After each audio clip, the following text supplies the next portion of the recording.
RSV Week on ESPN as we continue Jim Valvano's fight against cancer. And you're watching the Dr. Pepper Big 12 Championship game on ABC from AT&T Stadium in Arlington, Texas. The roof closed with some clouds outside. There is the chance of some rain here today. Very pleasant day in the Metroplex. Temperature in the mid-70s. It's Baylor and Oklahoma State for the second time this season. They were each 4-0 when they met in Stillwater in early October. Spencer Sanders to Rashad Owens gave them a 14-0 lead. Abram Smith, a 55-yard run, cut that lead in half. But Jalen Warren sealed the game with a 4-yard run in the final moments. Oklahoma State, then number 19, defeated number 21 Baylor. 24-14. Oklahoma State won the toss and deferred. So Tanner Brown will kick off for the Cowboys as Baylor elected to receive the opening kickoff. And they have Treston Ebner back deep. Each of these teams has one of the best return men in the country. Ebner, 3 career kickoff returns for touchdowns. He is the special teams player of the year of the Big 12 for the second year in a row. And we're underway. And it's a touchback. Imagine that Blake Shapen might be a bit anxious as the redshirt freshman makes just his second career start. The first was last week, a game they had to have in Waco against Texas Tech. Threw 2 touchdown passes and also won the admiration of his teammates by bouncing back up from that hard hit. He played very well, threw for 254 and those 2 TDs. He ran for 25 and took that hard hit. They survived a last-second field goal attempt by Texas Tech to win 27-24. So here's Shapen making his second career start. They give him an easy pass. It's Treston Ebner out of the backfield and a nice gain to the 47-yard line for Ebner, their all-time leader in catches by a running back. There's Gary Bohannon, their starter for most of the year, suffered a hamstring injury while running with the ball in their game at K-State. That was right before the end of the first half, so Blake Shapen actually played the whole second half on the road against Kansas State as well. He's essentially played a game and a half as their lead quarterback. False start will be the call against Baylor. Brandon Cruz, the referee, leading this Big 12 crew. False start. Offense number 89. 5-yard penalty. It's first down. Interesting start right here for Baylor. Jeff Grimes, the offensive coordinator, told us they've got to do some different things than they did the first game. Treston Ebner was a non-factor the first game, had 0 catches. First play of the game, they throw him the football. Second play, they tried to run him.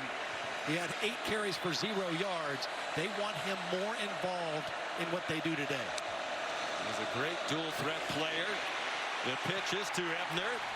Shapen took a pretty good pop as he pitched it. And they have established Ebner very quickly. He's across midfield to the Oklahoma State 48-yard line. It's a little speed option. Quarterback does a nice job getting rid of the football before he's drilled by Tyler Lacey. Probably the most visible NFL prospect on this outstanding Oklahoma State defense. Tyler Lacey, 6'4", 295-pounder. Not a lot of top pro prospects on the defense, but collectively they're terrific in their 4th year in this system under Jim Knowles, the defensive coordinator. Nice throw by Shapen through a crowd, and it's a first down to the 31-yard line for the veteran R.J. Sneed.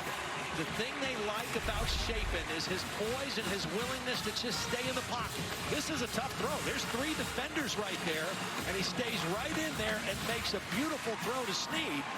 Or I'm talking Thornton for the catch. It's number 9, Tyquan Thornton. Another veteran, is 137th career reception. 14th all-time at Baylor. Oklahoma State gives you 2 different looks structurally, a press look and an off look to try to confuse quarterbacks. They're off on this down, 1st and 10.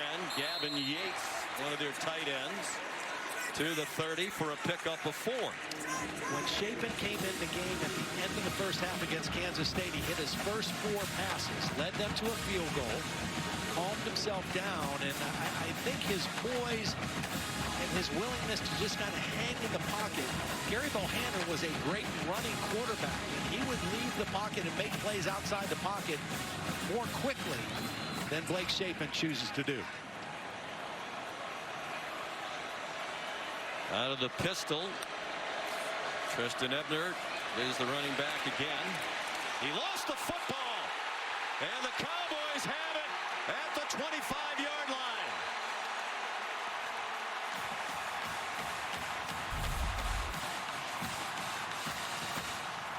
It's Devin Harper that rips the football out, and Rodriguez, now they're questioning it. No, it's a clean recovery for Oklahoma State. Malcolm Rodriguez got his hand in, and after they took a look at it, it is deemed a recovery by Oklahoma State. These two inside linebackers, Rodriguez and Harper. Jim Knowles said it's the best combo of inside linebackers he's ever been around. They're the two leading tacklers on the team. They're signal callers. They're heart and soul guys. And they combine right there to cause the first turnover of the football game.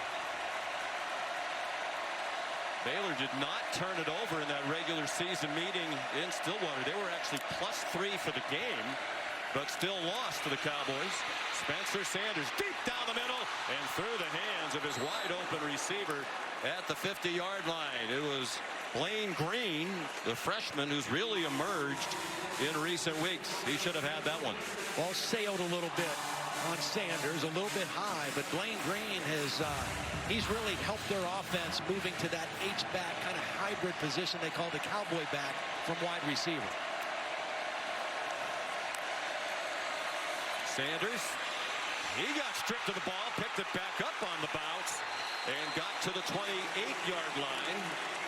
Looked like it might be a catastrophe for Oklahoma State. Turned into a gain of a couple. Really nice play. Coming in there, Matt Jones, number 52, gets the ball out. Matt Jones plays all three linebacker positions, playing the outside linebacker today with Terrell Bernard back in the lineup, number 2. He did not play in that first matchup in Stillwater. Number 2, their best defensive player, one of the 2 best on this defense. He was out with a knee injury, the only game he missed all year. A screen and a wide open Dominic Richardson, and he spins down with an apparent first down at the 36-yard line. Knocked down by Al Walcott. Well, now looking at that mark, it's going to be very close. Really good second effort by Richardson.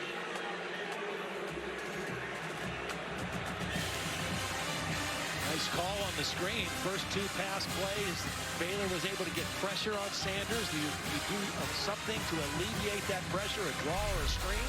Go for the screen. Richardson very close to the first down. Richardson lost a key fumble for a safety early in the second half last week in their Bedlam win. And that really was Bedlam. That was about the Bedlamist or most Bedlam game that there's ever been. They rallied from 9 points down in the fourth quarter for Coach Mike Gundy to beat Oklahoma. Just the 3rd time in Gundy's 17 years as a head coach they beat the Sooners, and he was concerned about the mindset, particularly the physical readiness. Today they expended a lot of emotional and physical capital in that win over the Sooners. Great opportunity to get this guy involved right there. Tay Martin, their leading receiver after that conversion. On first down, a keep by Sanders. Taken out of bounds after a gain of 2. Jaron McVay, the veteran safety, and veteran is an understatement. He's playing in his 58th career game today. Well, we have a lot of super seniors and 5th-year seniors on both of these teams that are just really making the most of this extra year or 2 of eligibility because of COVID. And that makes for a veteran team.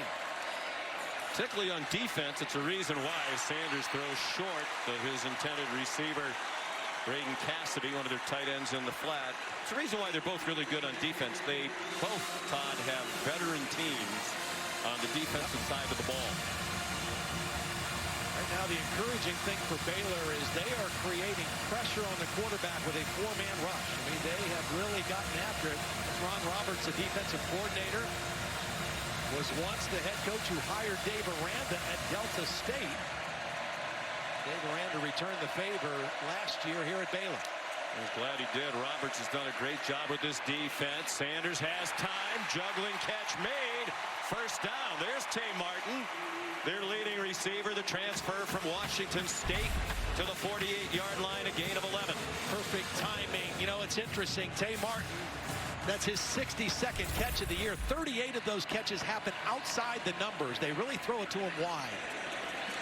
Sanders outside the numbers to Martin again. Outside the hash marks and inside the numbers at the 44-yard line. Mark Milton made the tackle. Oklahoma State showing the potential for some tempo. Tempo created problems for Baylor the first time they played in Stillwater. Sanders in trouble and dropped for a loss. There's Terrell Bernard, their fifth-year senior captain.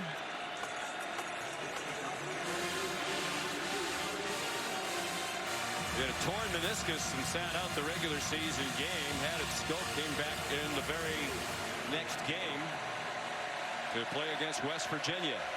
Despite missing one game, still their leading tackler. They weren't quite lined up. And it's Desmond Jackson who ripped through the quick hitter for the first down to the Baylor 34. 11 more on the ground for Oklahoma State. Again, tempo. It's a running play on 3rd and short. Baylor trying to communicate, trying to get lined up. Didn't have their cleats in the ground. And Oklahoma State capitalized. Sanders, single coverage, up for grabs, and it is caught by the freshman Jaden Bray. This is a 50-50 ball. When you hear coaches talk about you throw it up and give your guy a chance. Perfectly thrown over the outside shoulder, and Jaden Bray comes down with it. They marked it at the 8. Jackson trying to bounce outside. And he's stopped by the corner, Mark Milton. My question would be, Todd, where is Jalen Warren, their leading rusher? Right. More than 1,100 rushing yards. Jackson didn't get a single carry in the game against Oklahoma last week.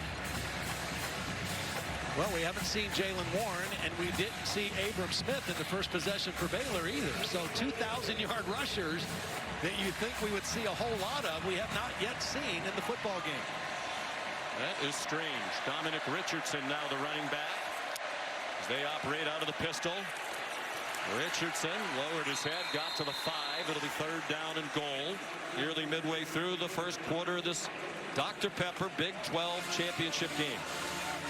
Both these teams good on 3rd down defense, but so far Oklahoma State 3 for 3. That's why this drive is sustained down inside the 15-yard line.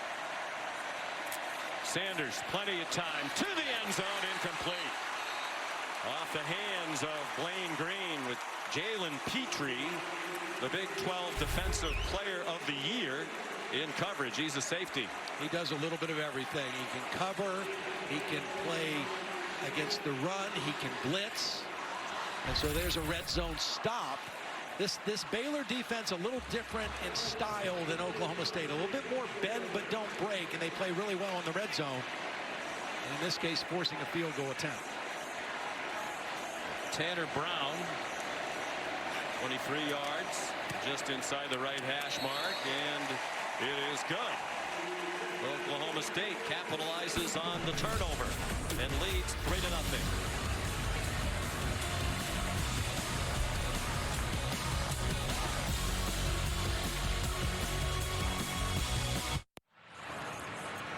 Taco Bell welcomes you to the Live Más Student Section of the Year contest. Use hashtag Student Section Sauce to get the committee's attention. Go to ESPN.com/Taco Bell to see how your school can compete.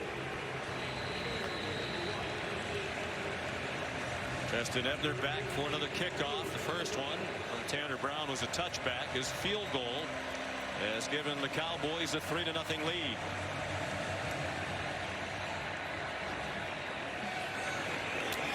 He'll try it this time from the goal line.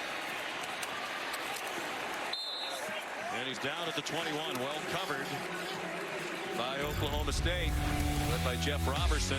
Well, one of the interesting facets of this game, the chess match between Baylor offensive coordinator Jeff Grimes and Jim Knowles, the defensive coordinator for Oklahoma State. They are 2 of the 5 finalists for the Broyles Award for the best assistant coach in the country.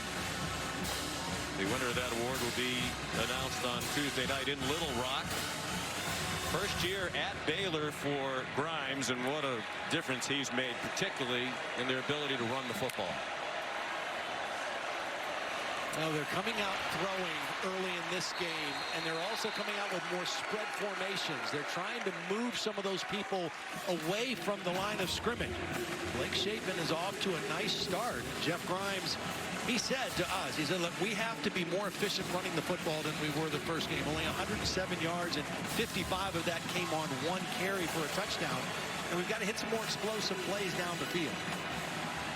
Given Shapen some easy passes. That was an 8-yarder to R.J. Sneed. Shapen's 4 for 4. Out of the pistol. Here's their leading rusher, Abram Smith, who got spun down after a 1-yard gain. They were held to a season low 14 points in that loss in Stillwater. They scored at least 20 in every other game this season. 55 of those 107 rush yards for Dave Aranda's team came on that 1 touchdown run by Abram Smith. They only gave up 12 sacks all year, 3 of them in that game against the Cowboys. Now this is a press structure. Look at all these people around the line of scrimmage right here. It's an aggressive style of defense. Dylan Doyle comes in, lined up as a fullback, trying to lead the way from Smith, and he went nowhere. Malcolm Rodriguez leading the defense, as he's done so often in recent years. Their leading tackler for the 3rd year in a row. When you have this many bodies around the line of scrimmage, you can't block them all. Sometimes you have to be able to make an unblocked guy miss. That time there were multiple unblocked guys, and Rodriguez, who does not miss many tackles, made that one. Baylor goes for it on 4th down a lot, including in their own territory, but not here against this salty defense. They run the ball on 3rd down a lot, and Oklahoma State was ready for it. Isaac Power, the punt. Brennan Presley, the fair catch. 49-yard punt. Oklahoma State leads 3-0, and they're back on offense in a moment.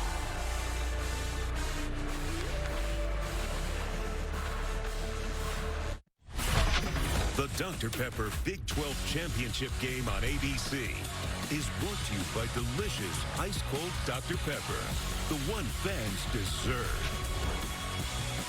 Championship weekend underway. Congratulations to Kyle Whittingham and the Utah Utes as they dominated Oregon last night for the 2nd time in 2 weeks to win the Pac-12. Lots of important action all day long around the country. We'll cap it off on ABC tonight with Pittsburgh and Wake Forest. I still wouldn't rule out Kenny Pickett as a Heisman Trophy contender. Of course, just after we're finished, Cincinnati and Houston. Can the Bearcats win, finish an undefeated season, and play their way into the college football playoff? Swing pass, Jaden Bray did well to gain 2, chopped down by Kalen Barnes. Another of those veterans. He's a senior, playing in his 40th career game. What's interesting about these 2 teams, Sean, and this is why they're in the championship. Both these teams have gotten better as the season has gone on. When they played in Stillwater back in early October, Oklahoma State got the better of them. Both these teams are significantly better than they were then on both sides of the ball. Baylor's defense hanging right in there so far in this one as well. They were both 4-0 entering that game, and they were ranked earlier in that week for the first time this season. Sanders throws too high and intercepted, and being run back by J.T. Woods inside the 10 and out of bounds. They're going to mark him right near the 10-yard line.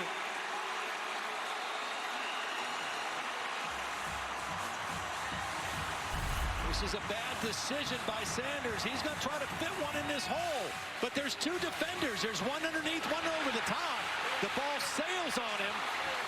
And J.T. Woods comes up with the interception.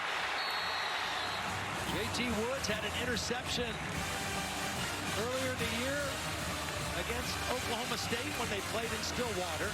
Again, the first time they played, as you take a look at the replay on the Dr. Pepper pylon cam, the first time they played, Sanders threw 3 interceptions, but Baylor was not able to capitalize. Yeah, they were +3, the Baylor Bears, and still lost. Turnovers are even now. Can Baylor capitalize? Pass in the flat. And Drew Estrada, transfer from Dartmouth, dragging the tackler Jason Taylor with him, very near another first down, just shy of the 1. Well, you got to believe now is when Abram Smith gets the football. Again, Jeff Grimes changing up his style, more spread formations and more quick throws, getting the ball out of the hands of the quarterback Shapen. But at this point now, number 7's your guy. He has 12 rushing touchdowns. He's on the right hip of Blake Shapen. He's leading the way as a blocker. And Shapen got near the first down. He's 6 feet, 192 pounds. That's an interesting play call to me when you have Abram Smith. Yeah.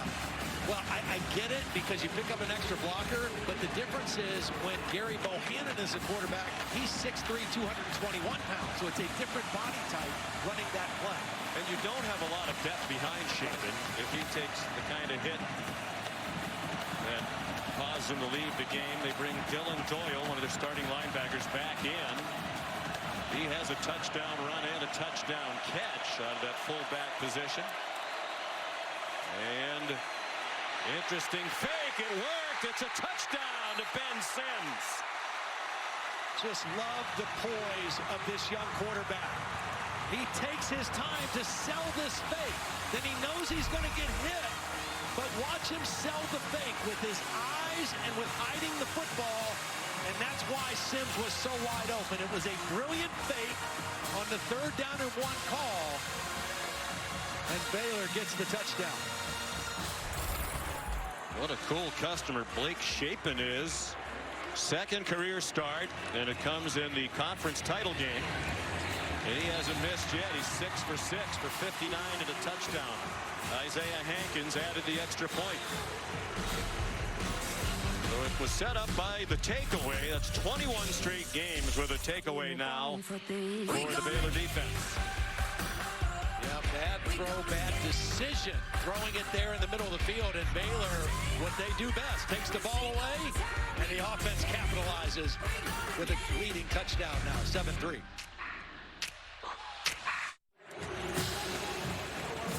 Spencer Sanders throws an interception, his 9th of the season.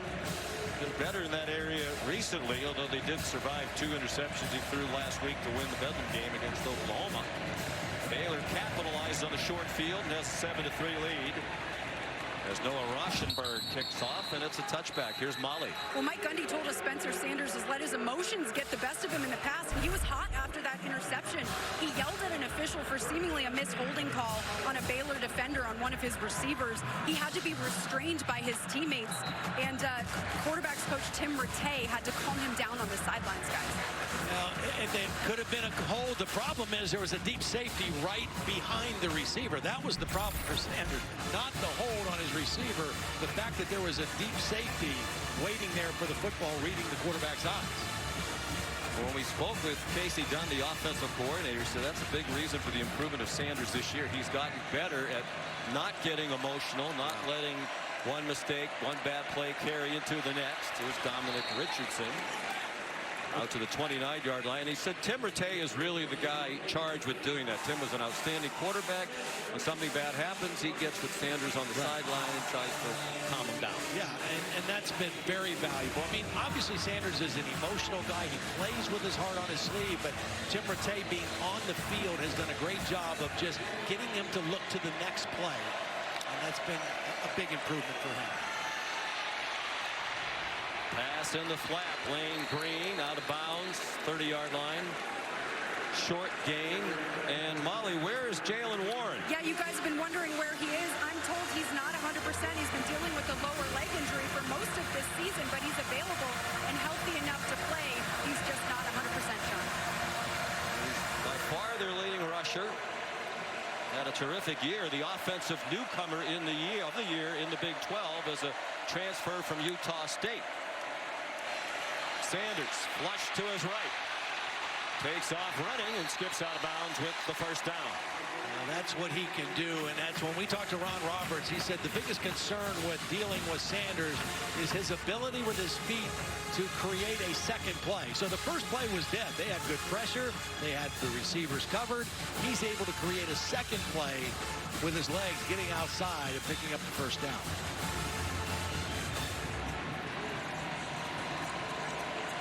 Got to find Tay Martin again, especially if Jalen Warren's not playing.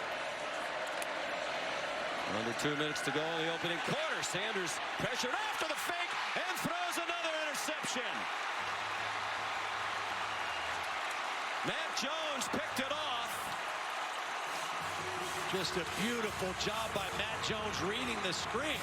Now Sanders was under pressure, so maybe he didn't see Matt Jones, but watch, he's going to read this screen right away. He knows they're trying to throw the screen to Blaine Green. He stays right between him and the quarterback. Sanders has to unload it because of the pressure and was not expecting the linebacker to be there. Chidi Ogbonnaya with the heat. The senior from Houston, part of that front three. And Jones the interception. And first of his career for the sophomore back in his home state. He's from Odessa, Texas. Of course, Baylor is in his home state as well. And Waco. Short trip up here to the Metroplex. Relatively easy trip for both of these fan bases to get here. And this place is packed. 80,000 seat capacity for this game. Shapen wants to go deep after the second takeaway. And a flag thrown in the end zone. Jarek Bernard Converse had the coverage on Tyquan Thornton. This is a good throw. I mean, it's away from the safety. It's deep enough to give Thornton a chance. You can see the pull right there on the back of the jersey by Bernard Converse. Defense number 24, 15-yard penalty, automatic first down. When Oklahoma State plays man coverage, they do have a tendency to reach and grab. And it just depends on how the officials call the game. They're very physical on the outside with receivers. That time, a pretty easy call on Jarek Bernard Converse. Easier to call than just to say his name. I guess so. He's another of those veterans making his 46th career start. All of them consecutively. Flag down as Abram Smith fell ahead for a yard. Jaden Jernigan, backup defensive lineman, made the tackle. Offside. Defense number 96 is lined up in the neutral zone. 5-yard penalty. First down. Cody Walderscheid, who's also a backup as they roll in some new players into the front for Mike Gundy. Trying to win his second Big 12 championship. They won it in 2011. Back then, this conference did not have a title game. They were the regular season champs with a school record 12-win season. This is the first time that they've ever played in a conference championship game. They won 11 conference titles back to the 1920s.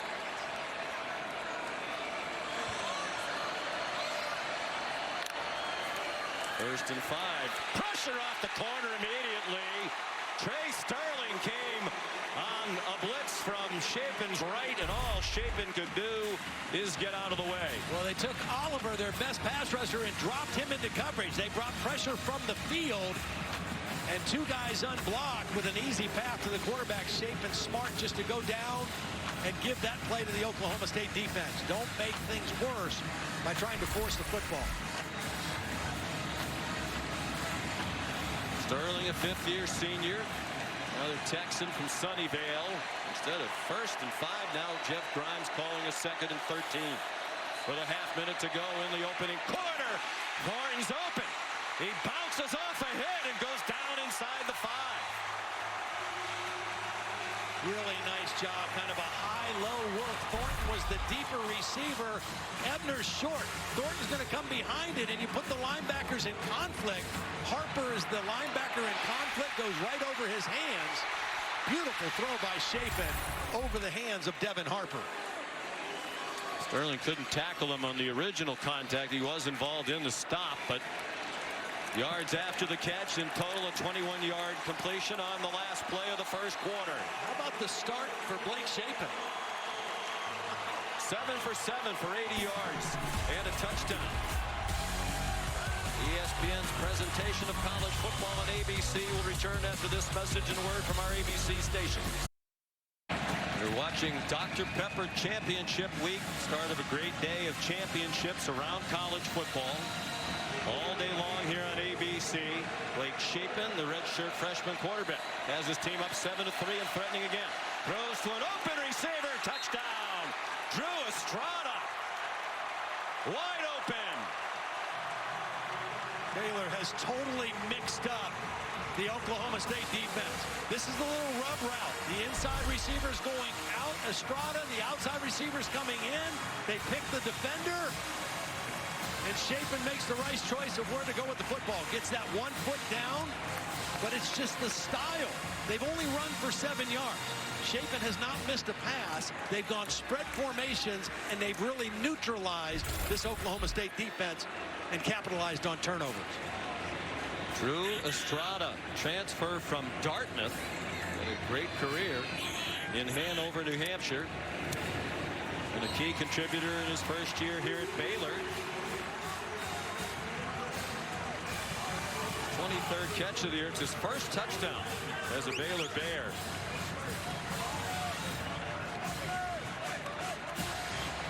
Time for today's Dr.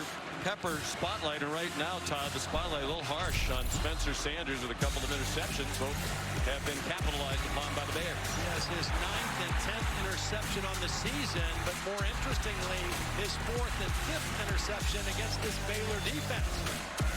Baylor was not able to capitalize on the turnovers in Stillwater in Oklahoma, but they are taking advantage of it here. And right now, Spencer Sanders has to kind of flush that. He's got to get his mind right and realize there's a lot of football left, and he's got a great team. Although it is interesting, as Molly reported, trying to do this without Jalen Warren changes things for Oklahoma State. Well, if he's available, then you might want to try it. Because without him as a run threat, it's a lot easier to play the pass if you're on the Baylor defense.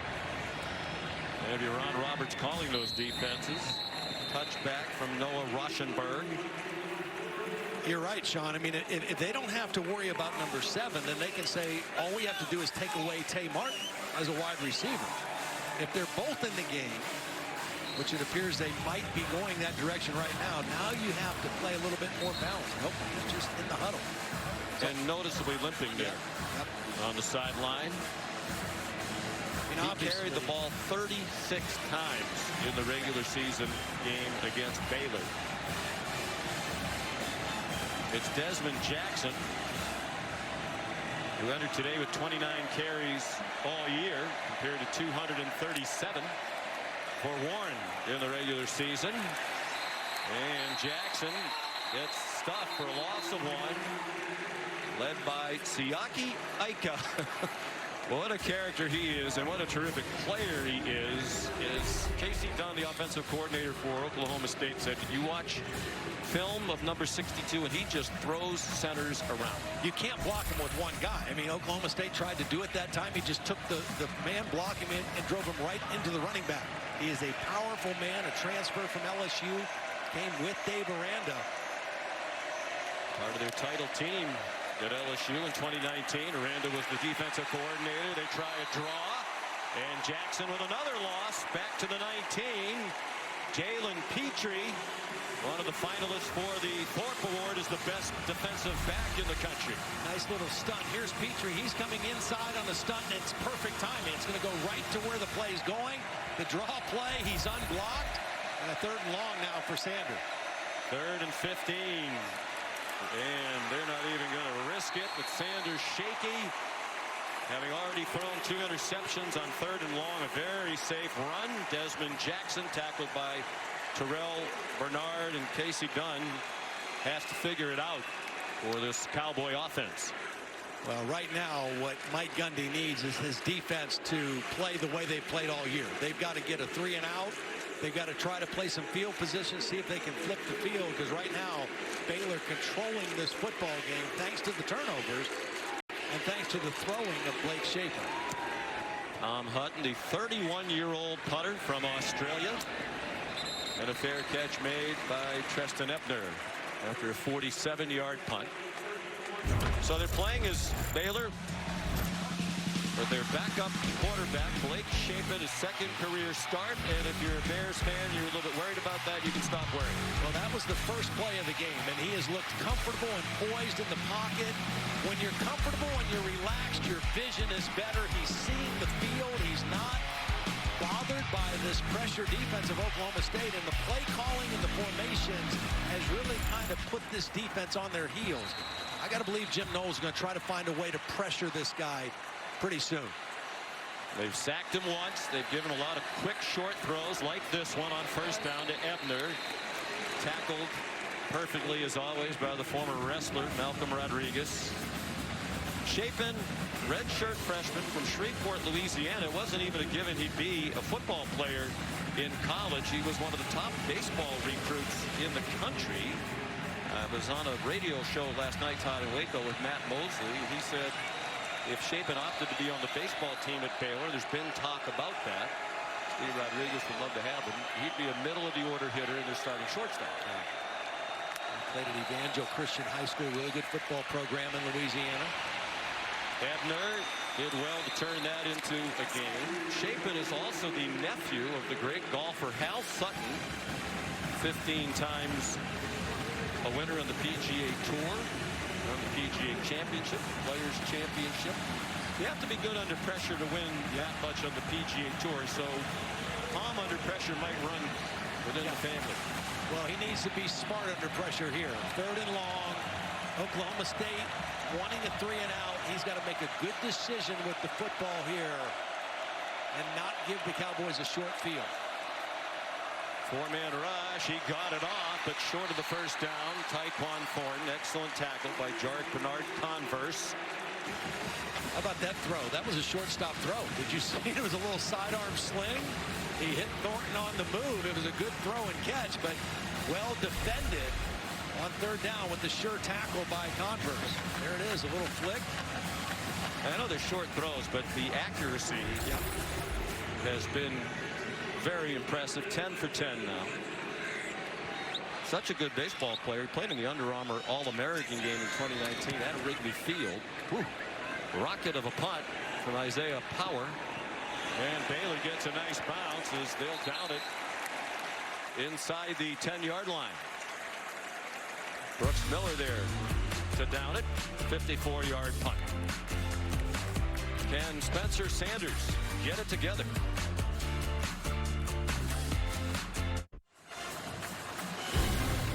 Join us as Monday Night Football caps off Week 13 on ESPN, Deportes, and the app. 8 Eastern Time, AFC East matchup. 2 top teams. The Patriots lead the division with a 6-game winning streak against Buffalo. Of course, on ESPN2, Peyton and Eli will have their alternate broadcast of the game. Their unique perspectives, always interesting stories, humor, surprise guests dropping by. Appealing matchup Monday night, Pats and Bills. Dominic Richardson still nowhere to run, loss of a yard. You know, Baylor is not running very well, only 8 yards, but they're not trying. They've only run it 7 times. Oklahoma State has run it now 12 times, but only 22 yards. So both run defenses have really stepped up here in the ballgame so far. A lot of guys in the box there for Baylor anticipating run. They don't want Sanders to throw it, and every running play in the last 2 series is going in reverse. Richardson dropped. Meanwhile, this is just a moment ago. Jalen Warren, I think he was running okay there as he went to the locker room.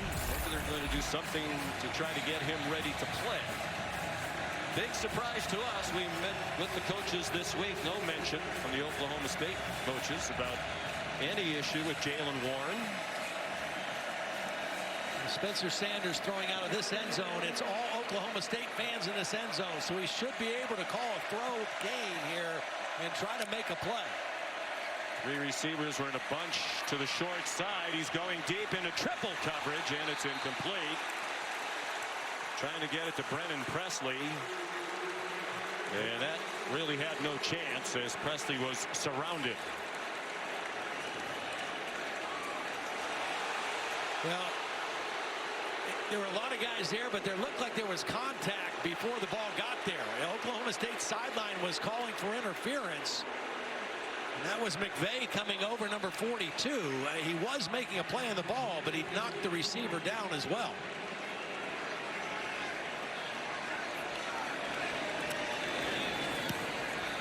Tom Hutton, short punt. Flag down to the line of scrimmage. Fair catch made by Treston Ebner, just shy of midfield. Well, it was really a prayer. We'll check out the penalty and then go back and look at the no call on the last offensive play for the Cowboys. Brandon Cruz, the referee. Illegal formation. Kicking team had 5 players lined up in the backfield. 5-yard penalties enforced from the end of the play. It's first down Baylor. It looks like he's on the same arm workout you have, Sean. Yes. Curls. Lots of curls while drinking Dr. Pepper. Well, let's go back to that previous play. I mean, it was essentially, hey, if this one gets picked off, it's a punt anyway, the equivalent thereof. Matt Austin, what'd you see here? Well, I agree with Todd. Number 42, it looked to me, was just making a play on the ball. He's not going after the defender at all. He had the best shot at it. He jumped for it, missed it. There was some contact, but when that ball's thrown, everybody has the same rights to it. Yep, 50-50 ball, and McVay went up and made a good play on it. There's the quarterback whisperer, Tim Rattay, alongside Sanders. Blake Shapen comes out slinging. Another short throw, easy completion to Drake Dabney, one of their tight ends, just his 9th catch of the year. The ball's getting out of his hands quick. It's 4 or 5 receivers out in the routes. It's spreading out this Oklahoma State defense. It's a much different approach than when they played them in Stillwater. In Stillwater, they played 12 personnel, which is 2 tight ends with real condensed formations a lot. Now, this is 12 personnel, but they still have 2 wide receivers as well. 11 for 11 Shapen to 7 different receivers. Abram Smith lowers the boom, takes the defense with him for a first down. He just ran over Devin Harper and some other Cowboys. Well, they like to talk about RVO, reliable, violent offense. That's what Jeff Grimes wanted to bring here. That's the description of RVO right there. You got a linebacker that you switch to running back who runs with a linebacker mentality over a linebacker. And that's the kind of run game that has transformed this Baylor offense this year. That was a reliably violent run, and Smith's been giving him those all year. Shapen deeper down the field. He's still perfect. It's another first down to Tyquan Thornton. Well, Jeff Grimes, as we said, the new offensive coordinator, came in the offseason from BYU, where he had great success with Zach Wilson and that bunch last year. He wanted to bring this running game, wide zone offense, as he calls it. This after a lot of spring practice, he didn't feel like they had a running back who could execute the running style that he wanted. Here's Smith. Here's Smith. That's the style he wanted. So one of the coaches mentioned to him, you know, Abram Smith, when he first got here, was a running back for his first 2 years. Didn't play very much, had only 12 carries, but he had been a linebacker. So Grimes asked Dave Aranda and Ron Roberts, can we give him a try back at running back? And from the moment he made that switch in spring practice, it has worked. And he was a little reluctant because he had had some success playing linebacker last year. And he was a little reluctant to make the switch, but it's paid off for everybody. Here he comes again. Well, last year, they rushed for only 90 yards per game, 124th in the country. This season, 224 is number 8 in America. You know, you hear teams talk about we run to set up play action pass. The philosophy in this game has been throw the football to set up the run. Right now they're having some success running it because of how well Shapen has thrown it so far here in the first half. Third down and 1. Shapen, quick toss as he went under center. Ebner has the corner, has the first down. Knocked out of bounds at the 6 by Sean Michael Flanagan. Really a nice job by Shapen. When he went up under center, watch, they thought it was quarterback sneak for sure. They called a quick toss. They bottled up the middle, but they didn't have the perimeter secure. And it was a nice call by Jeff Grimes, executed by his young quarterback, and Ebner gets the first down on 3rd and short. Ebner playing in his Baylor record 60th game. He's a 5th-year senior. Smith back in now. Shapen, look out, in trouble. He throws it. That might be backwards. It's a free ball. Colin Oliver put the pressure on, and Thomas Harper wound up with the ball.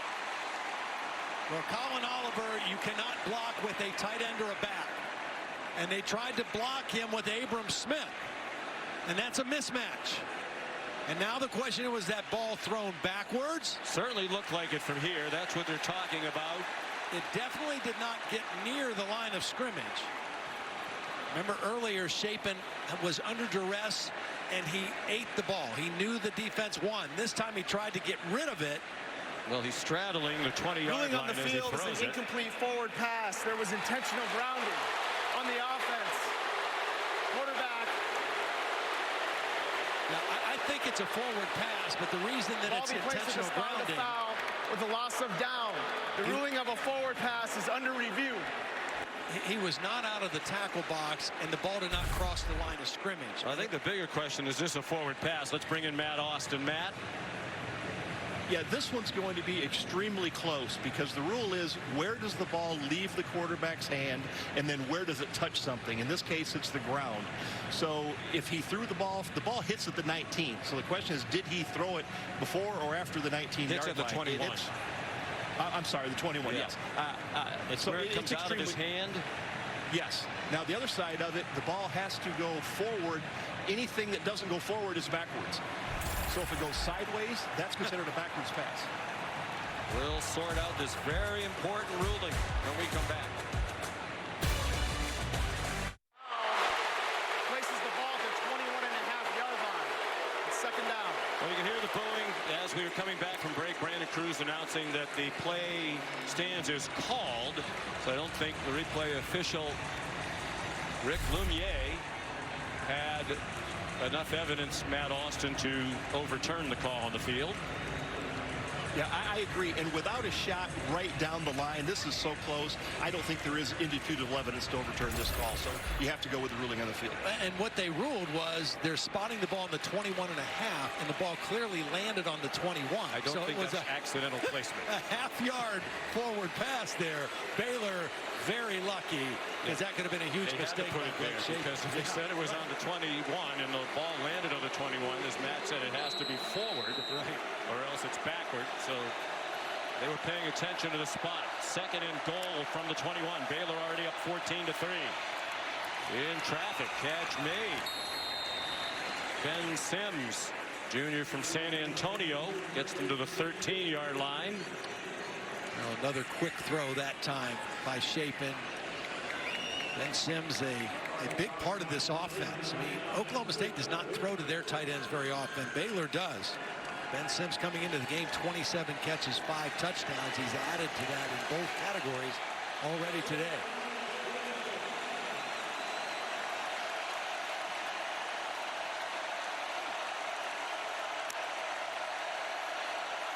Single coverage, end zone, Shapen, and it is caught for a touchdown. Tyquan Thornton with Christian Holmes all over it. This is a perfect throw by Blake Shapen. To the back pylon, over the outside shoulder, away from the defender, secures the catch, actually got both feet in. I mean, that is a perfectly thrown football by Blake Shapen. And a beautiful catch by Thornton as we look at it from the pylon cam, brought to you by Dr. Pepper. My goodness.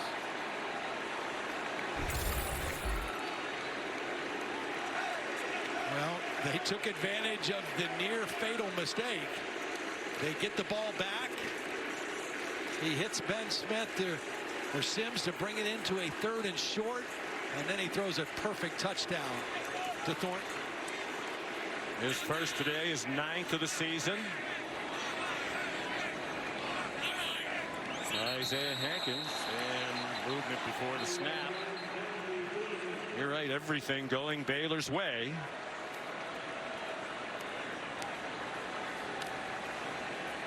There are a lot of teams right behind Oklahoma State in the CFP Offside, rankings. defense, contact in the neutral zone. Penalty is declined. Try will be from the 3-yard line. Watching this with interest. If Mike Gundy's team takes another loss, their college football playoff hopes almost certainly go out the window. Baylor entertaining very faint hopes. It would take a lot of chaos in front of them, in addition to a Baylor win, to get them back in the CFP picture. But who knows? College football's kind of wacky. Zany. Largest deficit of the season now for Oklahoma State. Thornton, the beautiful catch. Chapin, magnificent. And it's 21-3 for the Baylor Bears.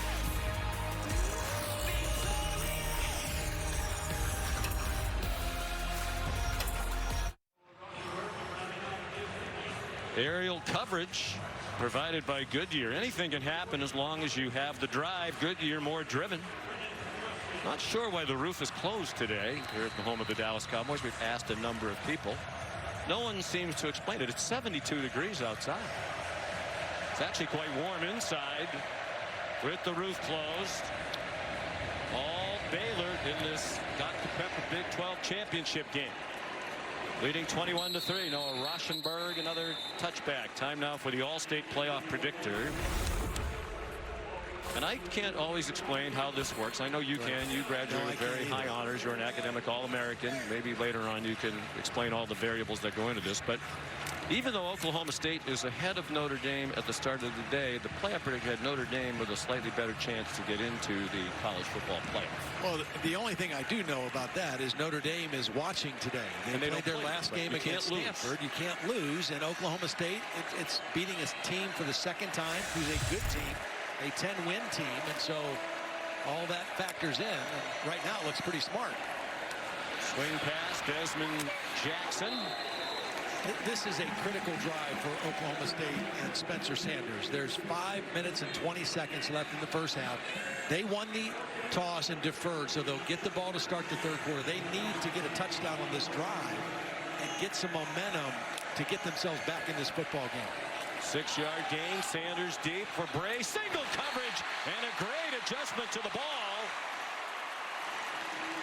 It's a first down into Baylor territory at the 44-yard line, and they'll get quickly to the line of scrimmage after a 25-yard pickup. They spread the field with 5 wide receivers. They're slinging it now. Deep and incomplete. Thrown into double coverage for their best, Tay Martin. Kalen Barnes, the nearest defender. Kalen Barnes was in good position. He had inside position, so the only way that Martin's going to get to the football, he's got to run over the cornerback. He's entitled to that position. He did, because he's a talented receiver, but Kalen Barnes was in perfect position. Martin just not able to sustain the catch through the ground. Without Jalen Warren, their leading rusher, they're totally foregoing the running game now. Screen for Desmond Jackson, 1-yard gain. Of course, when they did try to run on recent series, 4 of their last 5 running plays went for lost yardage. You wonder if Mike Gundy is thinking 4-down territory here too on 3rd and 10. The injured player is Kalen Barnes down, so both teams will have a chance to talk about it. I wouldn't be surprised if Gundy's thinking 2 plays here. Could be a cramp. We mentioned it's warm indoors here at Jerry World.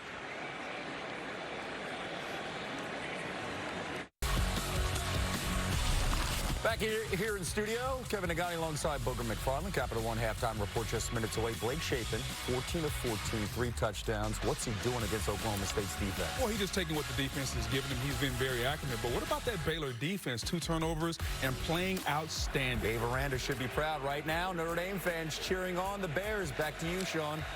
Indeed they are, hoping there'll be an opening for them into the college football playoff. Big completion on 3rd down and 10. Sanders to Tay Martin. The Dr. Pepper tuition giveaway coming up. Stay tuned at halftime. Watch 2 deserving students compete for a life-changing grand prize of $100,000 in tuition from Dr. Pepper. Trying another safe screen. It opened up for Desmond Jackson. And nice totally foregoing the running game is working pretty well for them. Well, they're using the screen as the running play. That's the second one on this drive. Hunter Woodard, the right guard, did a nice job getting a block on Dylan Doyle, the middle linebacker, to spring that one. Thinking and dunking down the field. Now taking a shot. Bray gets the flag. He sold it with some style. Al Walcott had the coverage.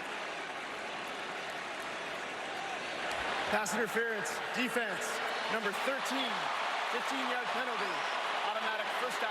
Kind of grabbed at him as he went to make a move for the football. Walcott didn't know where the ball was, and as Bray tried to release to go to the football, kind of got grabbed and then sold it pretty effectively as well. Sanders asking for some calls. Got it there. When we spoke to Mike Gundy, he said this season's been a surprise, particularly the way it started, because they had no idea who was going to play wide receiver.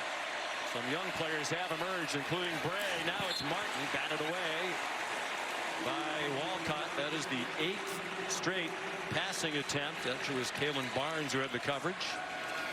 So there's a lot of time in this half. I think you got to think about a quarterback run by design here, too, for Spencer Sanders. He's an excellent runner. See if that'll work. Wide open there for a draw. Quarterback draw.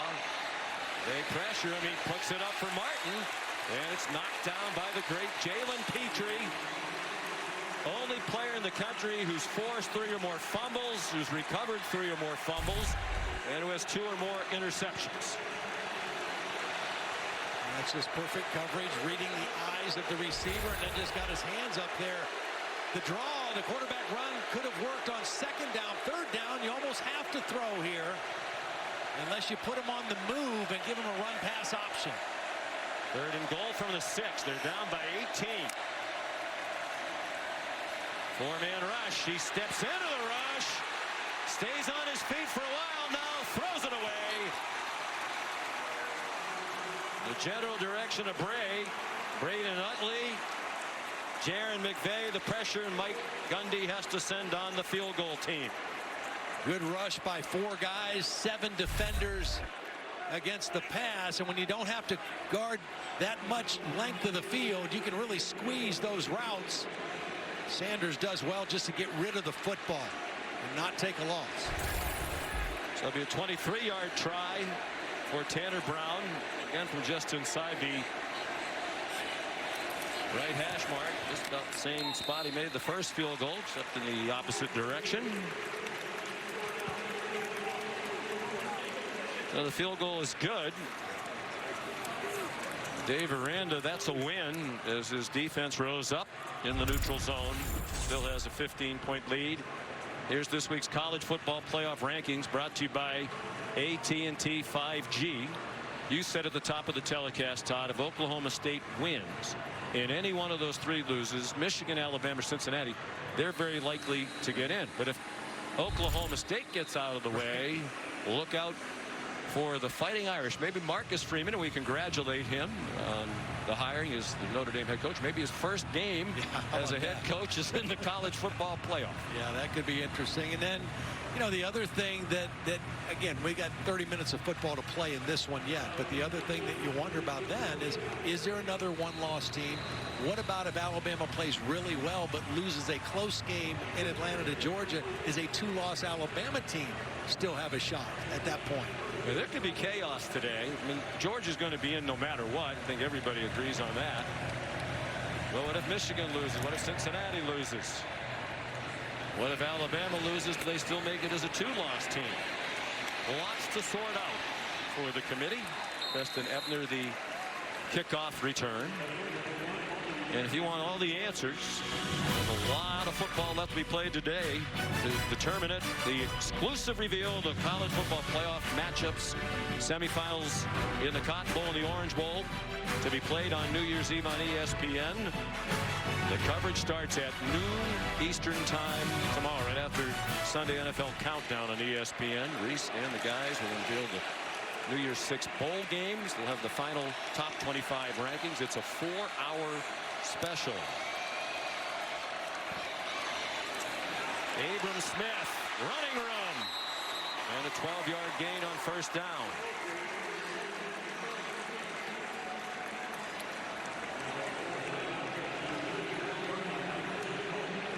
Perfect start for Blake Shapen, and you saw the graphic. He's 14 for 14. Most completions to start a game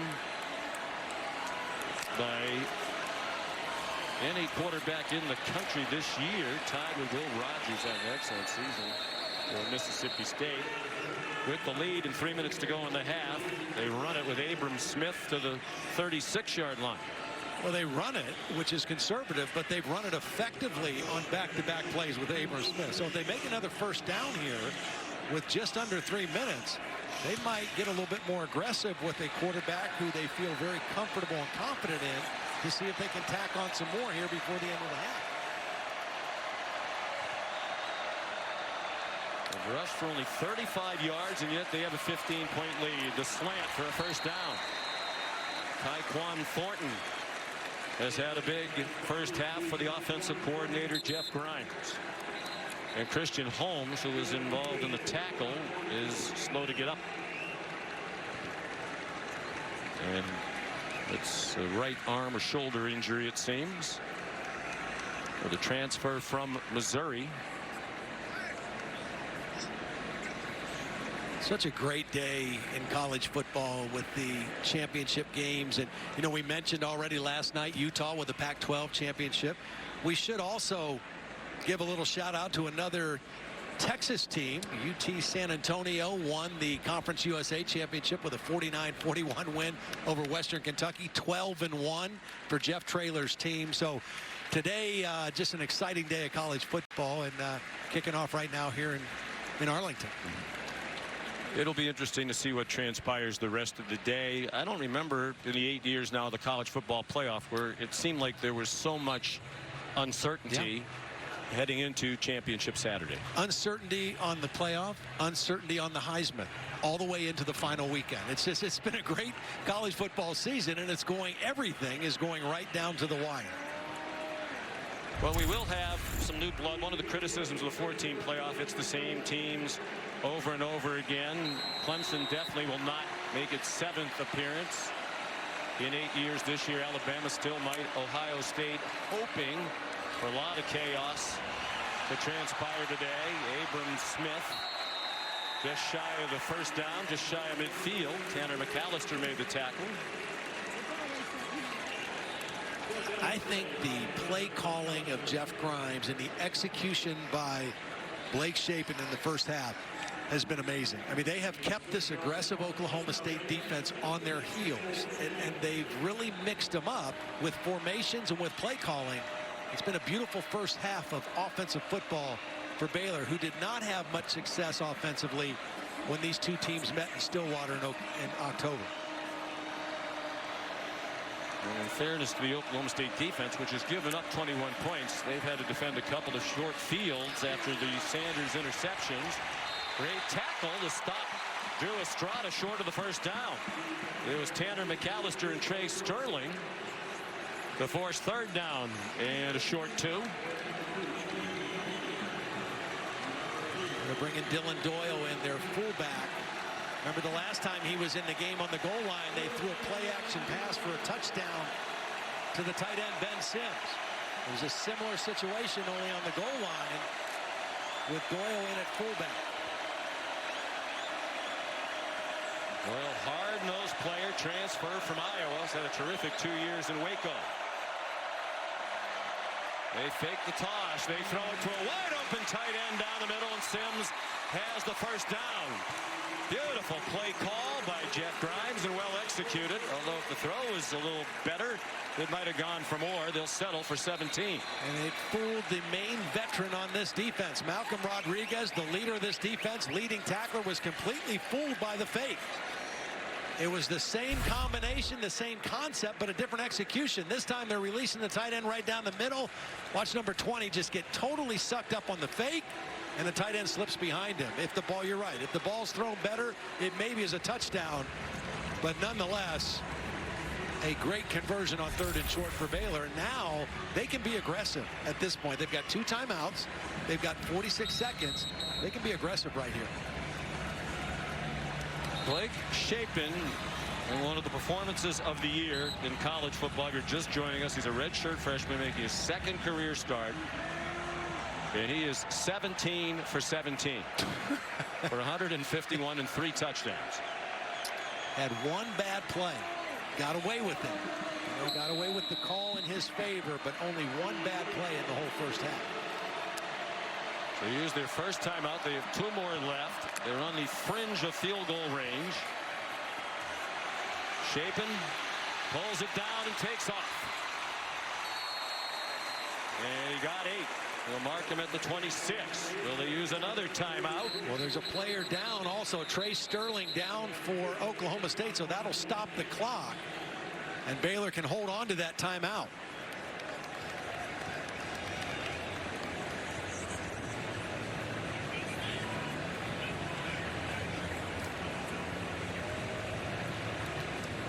Shapen not afraid to run the football. Has run it in each game that he's played. That time was a good decision to get what he could get up the middle. They probably would have either had to spike it or call a timeout right there, but because Sterling went down on the play, they were able to save that timeout.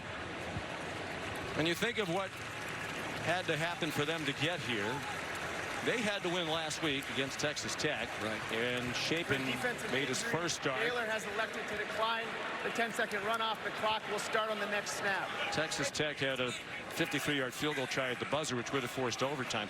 Then Baylor had to watch Bedlam. They needed Oklahoma to lose, Oklahoma State to win, to be in this game. If Oklahoma had won Bedlam, they would have played the Cowboys in a rematch here today. And for quite a while in the second half, when they were down by 9, the Cowboys, it wasn't looking very good for Baylor to be in this title game. Trying to take advantage of it. Single coverage, back in the end zone and broken up. Beautiful play by Jart Bernard-Converse. R.J. Sneed, the coverage. It is the first incompletion thrown by Shapen. Well, they've been trying to run the 50-50 balls. They've been successful that time. Beautiful coverage by Bernard-Converse, knocking that ball away. Oklahoma State brought pressure and played 0 coverage, meaning there was no safety help, one-on-one across the board. A beautiful play by Bernard-Converse. And Shapen, a remarkably cool gunslinger against this Cowboy defense. Smith on 3rd and 2. Timeout now. First down, 21-yard line. Looks like they're going to line up and spike it. You know, they don't have a lot of time to use the 2 timeouts. Well, I think you use a timeout. I agree with you. Well, they're going to run the play. Beautifully done. Didn't take any time off the clock. Single coverage again. And incomplete. Tyquan Thornton with Corey Black in coverage. He came in for Christian Holmes, who left the game moments ago. Just the sophomore from Baylor's hometown. Black is from Waco, Texas. Well, they are attacking this coverage. They are putting their trust in their young quarterback and their big receivers and say, we're going to throw 50-50 balls and believe we're going to come down with more of them. And so far they have. 2nd and 10. Short throw, incomplete. Ben Sims, the tight end, trying to catch it on the move. It was a low throw. That was not a good throw by Shapen because Sims was open, might have been able to turn upfield and get out of bounds also. Well, give him the hook. 3 straight incompletions. They've used a timeout.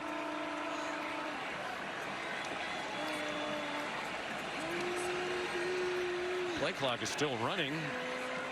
They did not call timeout, and they're going to have to now, because They don't have time to get it off. I think Chapin Second timeout called by Baylor. Called the timeout. Their second. They still have one, and with 10 seconds to go in the half, you would think that would be enough. This season, along with their contributions to university's general scholarship funds for every field goal and extra point made, All-State will also be donating to the American Red Cross to help with disaster relief efforts. Thank you, All-State. Possibly we could see a field goal attempt here in a moment for Baylor. Well, we've seen a couple shots at the end zone on the go routes, a couple plays back-to-back, well defended by Oklahoma State. I think there might be some different type of route on this one. The guy they've targeted the most is Tyquan Thornton. 7 targets, 6 catches so far here in the first half. And they tilt the safety coverage toward him, and there's a confusion on the route, and that's 4 straight incomplete passes after 17 straight completions to start the game. And here comes the field goal team with 5 seconds in the half. See, this was not man-to-man. This was zone, so there was safety help coming over the top. And a little mix-up between Thornton and Chapin, but the bottom line, Oklahoma State guessed right, had a zone coverage and nowhere to go with the football. I'd say it's still shaping up as a really good half for Blake.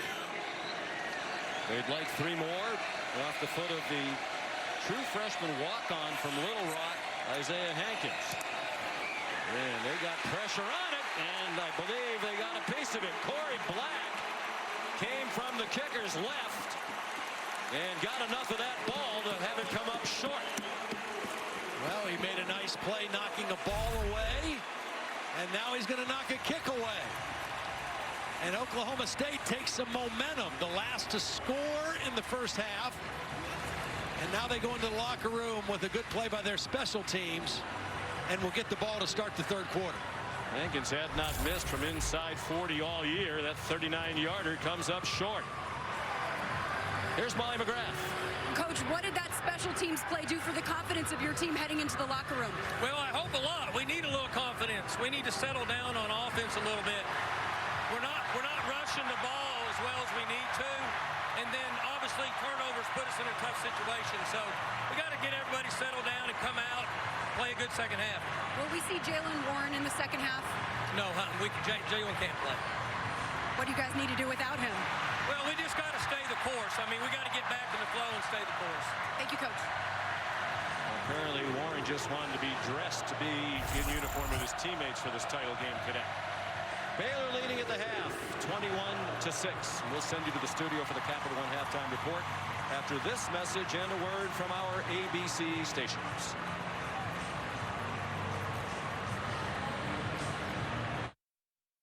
Welcome back to Dr. Pepper Championship Week.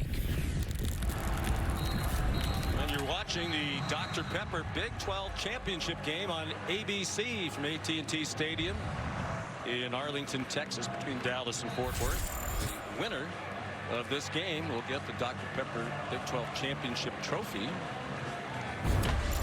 And right now, it's Baylor with a 15-point lead, 21-6. Well, and all 3 levels of their defense showing up.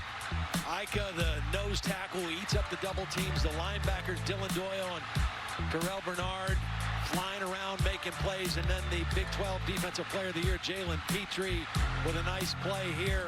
I mean, we talked a lot about Blake Chapin, and he had a great half. But the Baylor defense held Oklahoma State to 130 yards, and now they'll come right back on the field. And for Oklahoma State, Spencer Sanders just has to ball out here in the second half. I mean, he's a veteran starter. They need him to step up and make plays. Might even see a little tempo out of Oklahoma State if they get some things going. But right now, Baylor's defense has been very difficult to move the ball. And the Baylor defense helped, obviously, by the absence of Jalen Warren. The leading running back for Oklahoma State, rushed more than 1,100 yards in the regular season, will not play today with an apparent leg injury. Noah Rauschenberg. with the touchback. And here's Molly McGrath. Well, Baylor's team was raucous leaving the locker room. They were all chanting, "They can't play with us." And Dave Aranda told me he loves that confidence. He saw that from his quarterback, Blake Shapen, from the start. He said he's not playing scared. As for their defense, he's very satisfied with what they're doing to Spencer Sanders. He said that we're playing 2 high safeties and we're eliminating the passing game. We're able to defend the run with the light box. Next up, we just need to do a better job defending the one-on-ones in the second half, guys.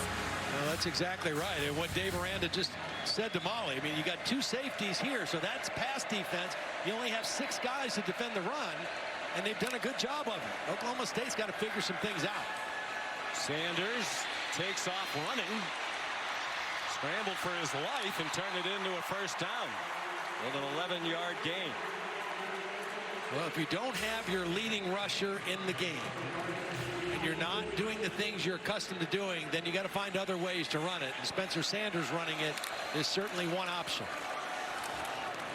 Desmond Jackson, who had 29 carries all year, and 15 of those were in one game in their rout against TCU, but thrust into the spotlight today in the absence of Jaylen Warren, who did dress out and has been animated on the sideline. That is a huge loss for the Cowboys.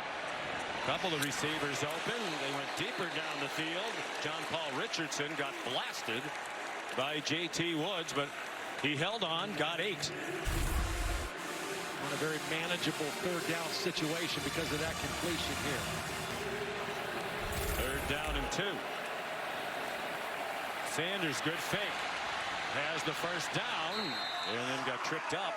He's trying to get more, but nice tackle by J.T. Woods in the open field. Here's where I think you speed it up a little bit. Now you got the first down. You're out near midfield. You've got some momentum. You've got a veteran quarterback. You're without your leading rusher, but you still have Sanders, and you got Tay Martin. You got to figure a way to seize the momentum here early in the 3rd quarter. Sanders threw 2 interceptions in the first half. He had a fumble that he recovered. He throws a swing pass, but stumbling down is Desmond Jackson for a loss. Well, we spoke, Todd, with Mike Gundy and with Casey Dunn during the week about the improvement of Sanders. Mike Gundy said, well, he's matured, but you got our offensive line figured out. They've been much more consistent, and we're able to run the ball. So when you can run the ball and protect the quarterback's going to play well. Right. They can't run it today. It's really on his shoulders right now, and he delivers with a strike to Tay Martin to the Baylor 40, a gain of 17. I think the answer for them has to be Tay Martin throwing him the football and Spencer Sanders running the football, whether by design or extending the play and making plays with his legs. Well, he can run it by design. Desmond Jackson, tough run, but yields nothing. Spencer Sanders is their 2nd leading rusher on the season, 510 yards. Entering today's game, and bear in mind, sack losses come off the quarterback's rushing total, so he's really fared better than that in the running game. Motion and a fake, and he's hit as he throws, and it's intercepted. Jaron McVay had it fall right in his hands. It was Braden Utley who delivered the hit on Sanders, who's thrown his 3rd pick of the day. Yeah, Sanders held onto this ball kind of long, and Utley is able to hit him right as he's releasing it, so he doesn't get anything on the football. And he throws his 3rd interception of the day. That one, the direct result of pressure by Utley. Part of the problem is a first down play that netted 0. You have 2nd and long. The Baylor defense brought some pressure and forced another turnover. Sanders threw 3 against Baylor in the regular season. They managed to win that game. This game is dramatically different from that regular season meeting. Tyler Lacey dropped Treston Ebner for a loss. Of course, in that first game, we can't underscore enough the absence of Jaylen Warren today. Warren carried the ball 36 times. Yeah.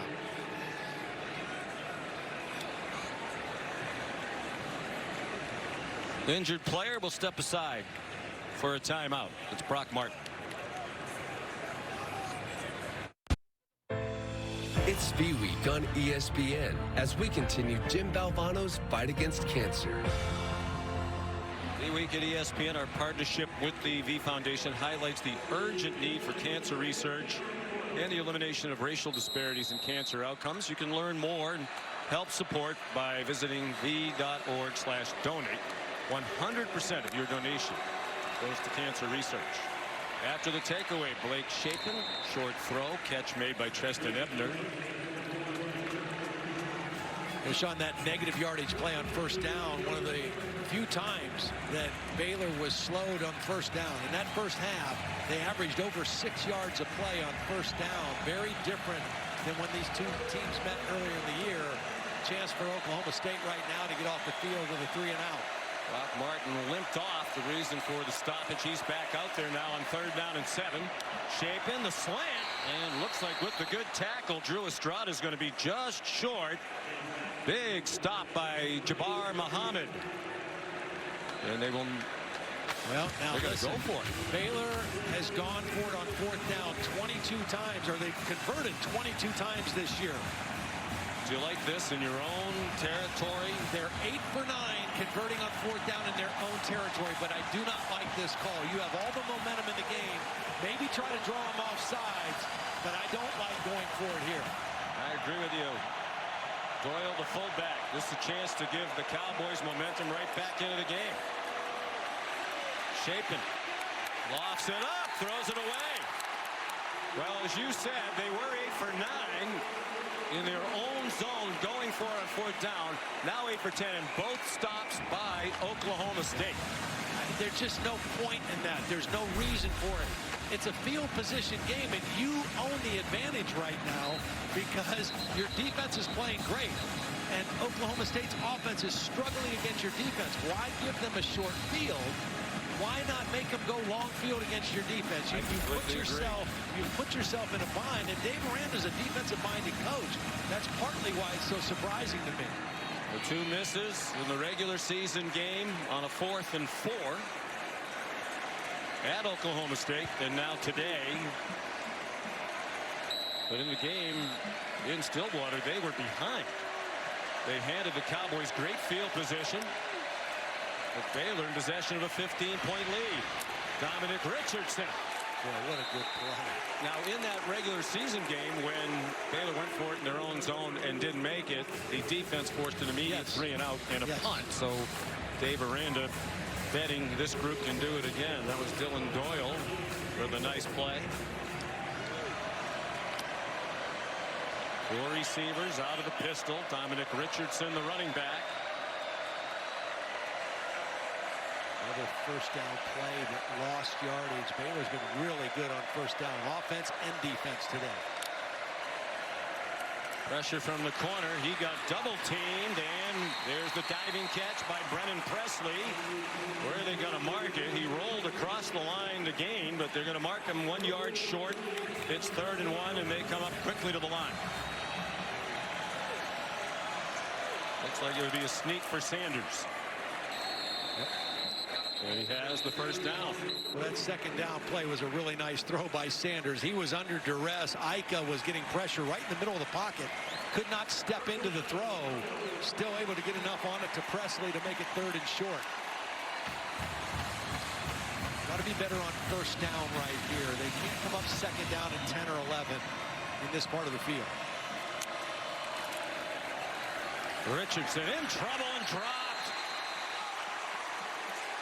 Siaki Ika, as we have said a couple of times, a very hard man to block.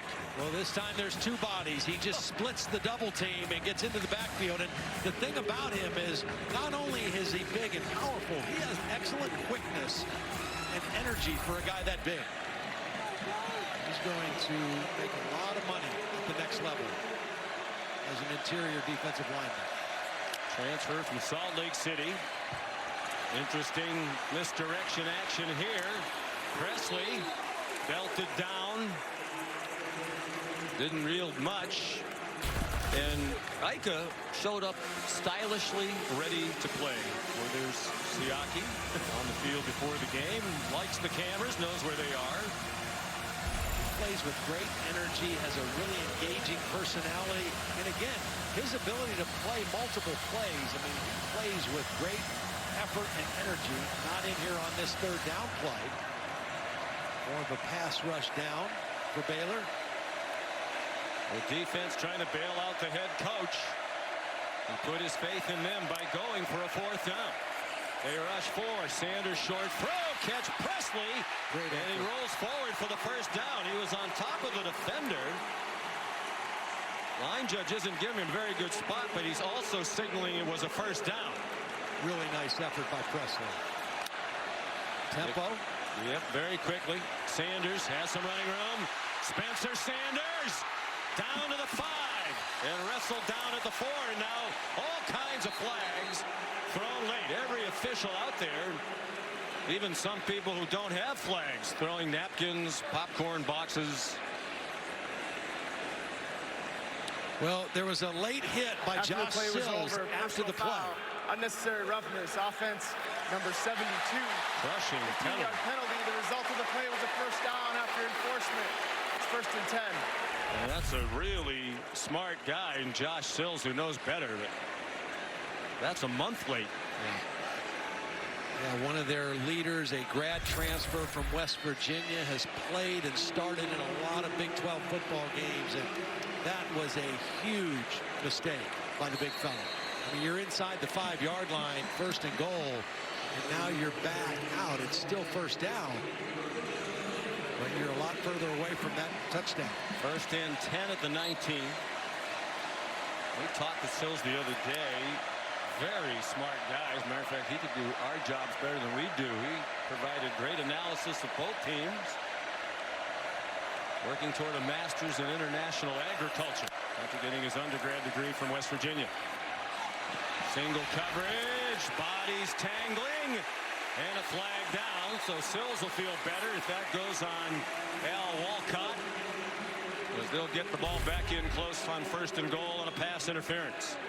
Little stutter step move by Bray, had a step, and there's the grab. Again, Walcott trying to look around and find the football, but it was after the grab on the shoulder pads.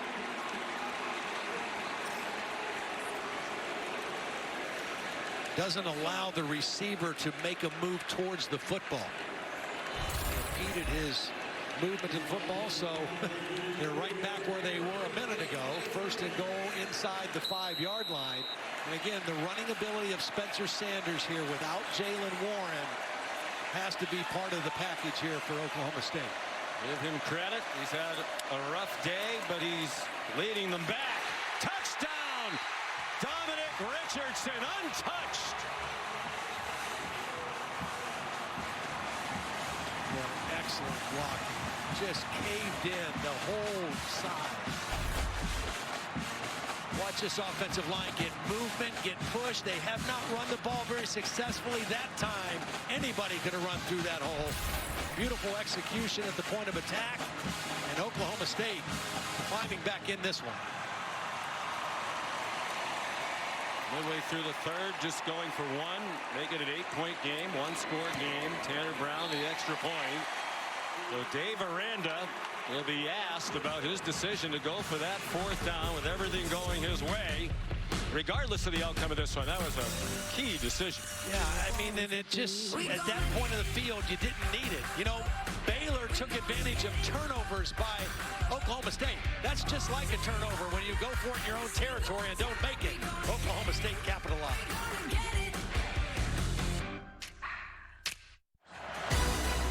Later today on ABC, 2 more conference championship games right after us. The American Championship, Houston, winners of 11 in a row against undefeated Cincinnati. And then tonight, the ACC title game, Pitt and Wake Forest. The first ACC championship game without either Clemson or Florida State since 2008. We have a game here. 1-score game, some juice in the Cowboy fans, and a kickoff by Tanner Brown will be a touchback. Here's Molly. After their 4th down stop, Oklahoma State defensive end Brock Martin was telling his teammates, let this be our turning point. This is exactly what we needed. We have to put doubt in their quarterbacks' minds, and the momentum shift and the sideline energy has completely changed here for the Cowboys, guys. Yeah, and a rookie mistake by Blake Shapen just throwing that ball away. You do that on third down and then punt on fourth, but that was fourth down. You got to try to make a play, some way, some shape. If you do, even if you don't agree with going for it, your coach made the decision. You can't just throw it up into the seats. Now some game pressure on the redshirt freshman quarterback, who's played exceedingly well. Ran into some traffic, bounced off it, and now here he goes across midfield to the 47-yard line, run down by Malcolm Rodriguez. Well, the defenders, you're going to see these secondary guys running with receivers. And so it just opens up in front of Shapen. Everybody's got their back to the quarterback. He steps up in the pocket, finds a lane, and turns it into a nice play. Good decision to run the football by Blake Shapen. 28 yards on the run, trying to turn momentum quickly back to the Baylor Bears. Abram Smith follows it up with a 9-yard carry. Rodriguez, another tackle. You can say that just about every play that Oklahoma State is on defense. This is the wide zone. Now watch, it's a little wider track, but the back has the ability to hit this in a lot of different places. They actually pull a lineman out, kind of extend another gap outside. And a good run by Abram Smith. Much more successful running the football after throwing it early in this ball game. Smith again, stuffed. Tyler Lacey there. And let's give this Oklahoma State defense credit. All 3 touchdown drives for Baylor today started on the offensive side of midfield. They had an 11-yard touchdown drive after an interception, a 37-yard touchdown drive after an interception, and a 47-yard touchdown drive. So Jim Knowles' defense has really kept them in the game. 2 other 3rd and shorts now. They've had the fullback in. They've thrown the football to Ben Sims. Here he is right here, the tight end on this side in the slot position. Dylan Doyle, the linebacker, gets the call, and he powers his way to the first down.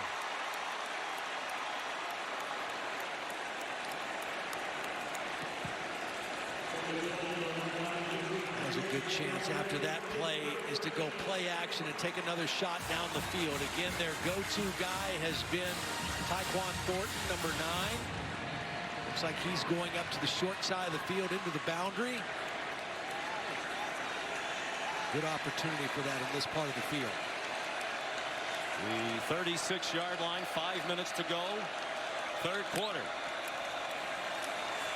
Smith chose to cut that inside. Didn't have many good options. There were a lot of Cowboys around the line of scrimmage. Picked up about 1.5 yards. Thomas Harper up from the secondary.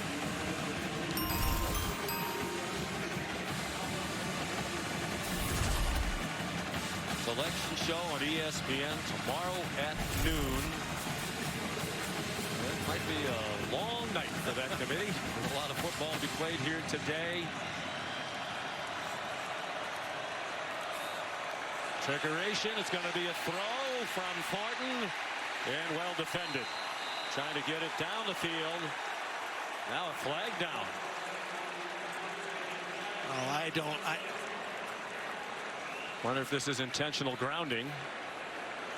There was a receiver in the area. I mean, you know, he threw it away, which was a smart decision by Thornton not to force this ball. I thought there was a receiver in the area. Intentional grounding on the offense. A player who threw the ball away did not control the snap, and there was no eligible receiver in the area. Penalty is loss of down at the spot of the pass. It's 3rd down. We'll take a look at it. Here's Thornton. He's going to come on the reverse, get the ball. It's a double pass. And let's bring in Matt Austin as we look at the replay. There's a receiver in the area. I'm sorry. There's a guy there, Matt. Well, there is a player there, but as you said, he was throwing it away. There wasn't a player 5 yards out of bounds. Okay, so the point is, because he was not a quarterback, he doesn't have the ability to throw the ball away like that the way a quarterback does. Right, he didn't receive the snap, so only the quarterback gets that protection. Gotcha. Good clarification there. Now they're out of field goal range on 3rd and 19. Abram Smith spun around and dropped for a loss. So the tricky play backfired. The penalty yardage brought them out of field goal range, and then Jim Knowles' defense with a big stop led by Malcolm Rodriguez with Colin Oliver. Brock Martin not on the field, one of the other key leaders on that defense. Rodriguez, such a great player, such a heady player, leading tackle on this team the last 3 years. Now Baylor wants to try to pin it back and let their defense play with a long field. Isaac Power, the punt, hoping for a good bounce. He didn't get it.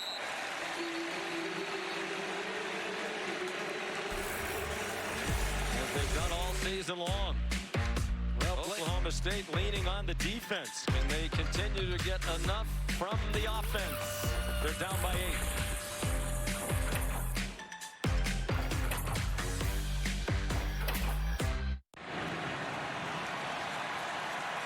Well, development in this game after that 28-yard run by Blake Shapen. He went reaching for his right shoulder. He continued on, but when that series ended, he went straight to the medical tent. He is still in there. Gary Bohannon at the top of your screen, ordinarily the starter warming up, but we don't think he will play. And that was Kyron Drones warming up, who's played 2 snaps all year. It goes deep for Jaden Bray. He had moved open, but couldn't haul in the bomb from Spencer Sanders. Yeah, he had beaten Mark Milton on the play, but the ball was underthrown by Sanders. Couldn't get enough on it, and Bray not able to put the brakes on in time to make the catch. Tried to come back to it, got his hands under it, just not able to secure the catch. Holding on the offense. 10-yard penalty. It's still first down. No number given, but an offensive holding penalty. 66 they just called out. The center, Joe Mahalski, who was starting for the 3rd game in a row. He was a backup through the first 10 games.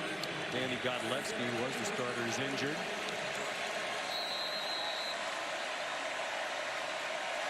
Momentum on the side of the Cowboys, but a long way to go.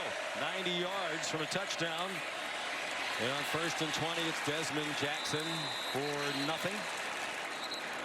Well, still 53 yards rushing for Oklahoma State. It's one thing to not have your leading rusher, Jalen Warren, but it's another thing when your offensive line is kind of getting manhandled by the Baylor defensive front 7. And that's been more of the story. I mean, obviously they missed Warren and his downhill running ability, but they have gotten no push or open things up other than that touchdown run a few moments ago.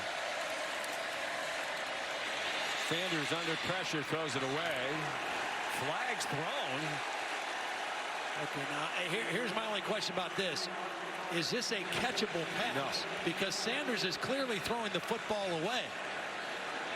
So even if there was contact, you have to determine whether this ball is even catchable. And that is likely the discussion with Brandon Cruz and his crew. Prior to the pass, holding, defense number 12, 10 yards from the previous spot. Automatic first down. Wow, what a bailout penalty. I mean that is a penalty. Baylor's got them backed up. They're behind the sticks by 10 yards. And now they get an automatic first down. Matt, is it because they called the hold before the ball was thrown that stands up even if it's not a catchable pass? I'm surprised by that. Yes. Yeah, if you're holding and the ball is thrown, that becomes pass interference. Gotcha. Quick throw out wide to Tay Martin, taken down at the 24-yard line. Jaron McVay made the tackle. Rare positive first down play. The previous 6 first down plays had a total of -6 yards. Oklahoma State needs to try to capitalize on this good fortune of that penalty. Even if they don't score here, they have a chance to flip the field. Their defense has started to settle in, move the football. Even if they end up punting, they help their defense out here after the penalty resulted in a first down. Tough run by Desmond Jackson. He got 3. But when they had Jalen Warren in the regular season game against Baylor, they ran 59 running plays and threw only 23 passes. Without him today, only 25 runs, 28 passes. And Sanders engineer a signature comeback. Tay Martin the catch, first down. Of course, they had a signature comeback last week. Bear in mind, they were down by 9 points going to the fourth quarter against Oklahoma in Bedlam. Scored 13 unanswered points in the fourth quarter. Defense was brilliant in the second half. Juggling, and it's intercepted on the ricochet. The defensive end, Utley, who's had a terrific game, in the right place there. McVay popped it, and Utley caught it. And Sanders has thrown 4 interceptions today. This is a really tough throw to make. Rolling to his left. He's trying to throw it back towards the middle. It's a little bit behind Brennan Presley. And the ball just ricochets up, and Utley comes away with it. Just a hard throw to make. Moving to your left, throwing back towards the middle. And Presley not able to reach back and make the catch. Throw behind. And it results in the 4th interception. Thrown by Sanders, a career high. He's thrown 7 in the 2 games against Baylor this year. Shapen out of the tent, but not on the field. Here's Kyron Drones, his 3rd snap of the season. Abram Smith stuffed.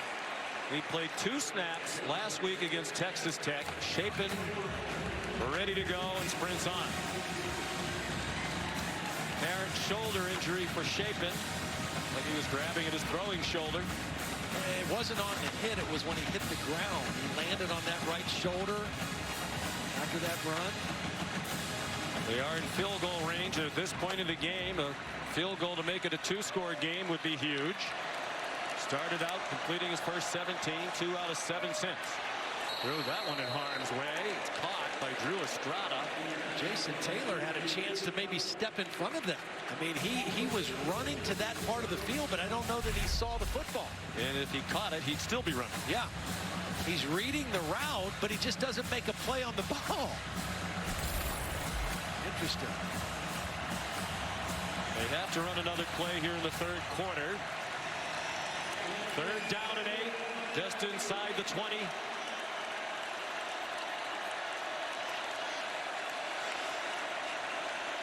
Baylor once led by 18. It was 21-3. Shapen has it batted back in his face. It's caught by an offensive lineman. It was Grant Miller, the guard, who caught it on the ricochet. And that gets us to the end of the 3rd quarter. Lacey, who batted the pass down. Set up for quite a finish here in Arlington, Texas. 4 interceptions, but still a chance. Down by only 1 score. Our coverage on ABC will return after this message and a word from our ABC station.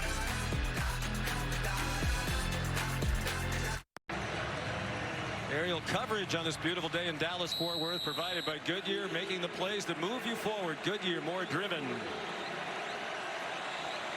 True freshman Hankins for 39 yards. No good. He had a 39-yarder that was deflected and came up short. Entering this game, he was 11 for 11 from inside 40 yards. He's 0 for 2 from 39 today. Still a 1-score game. Good snap, good hold. It looked like it was going to be all right, and it just kind of kept pushing out to the left. Oklahoma State survives the 4th interception thrown by Spencer Sanders, and you just got to have short-term memory loss if you're Spencer Sanders right now and just realize, hey, it doesn't matter. I've thrown 4 interceptions. I got to just jump right back in, and I got a whole 4th quarter, and we're only down 1 score. They threw 3 against Baylor in the regular season. They still beat the Baylor Bears. He threw 2 last week in Bedlam. They still beat the Sooners. John Paul Richardson flattened by Jaron McVay, who's been everywhere today for that Baylor defense. The lack of a running game has just made them one-dimensional on 1st down. Baylor has just 1 first down today. They've put them in very difficult 2nd down situations on a consistent basis.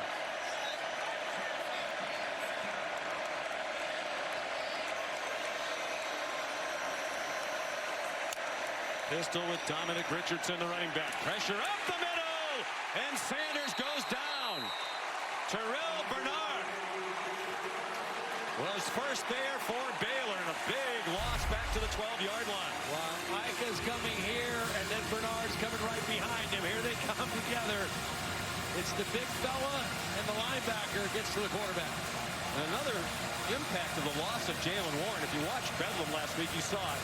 He's not only excellent in blitz pickup, but he is delivering blows to those who are trying to rush the passer. Third down and 19. Gotta be smart here, probably conservative. One score. Four-man rush. Sanders across the line of scrimmage now and run down by Matt Jones. Had a mammoth game in that loss at Oklahoma State. Had 13 tackles. Of course, they played that one without Terrell Bernard, so they needed more from others. So the defense forces a 3-and-out for Baylor after the missed field goal. Tom Hutton, the punter. 215 total yards of offense for Oklahoma State, coming in last 5 games over 450 a game. Baylor's defense has been on point. Left punt again this week, and it looked like the Cowboys have it. They do. Corey Black recovers the muff punt. Ebner, one of the great return men in the country, the special teams player of the year in the Big 12 this year and last, with a critical mistake, and the muff punt has become a key part of Oklahoma State's games these last 2 weeks.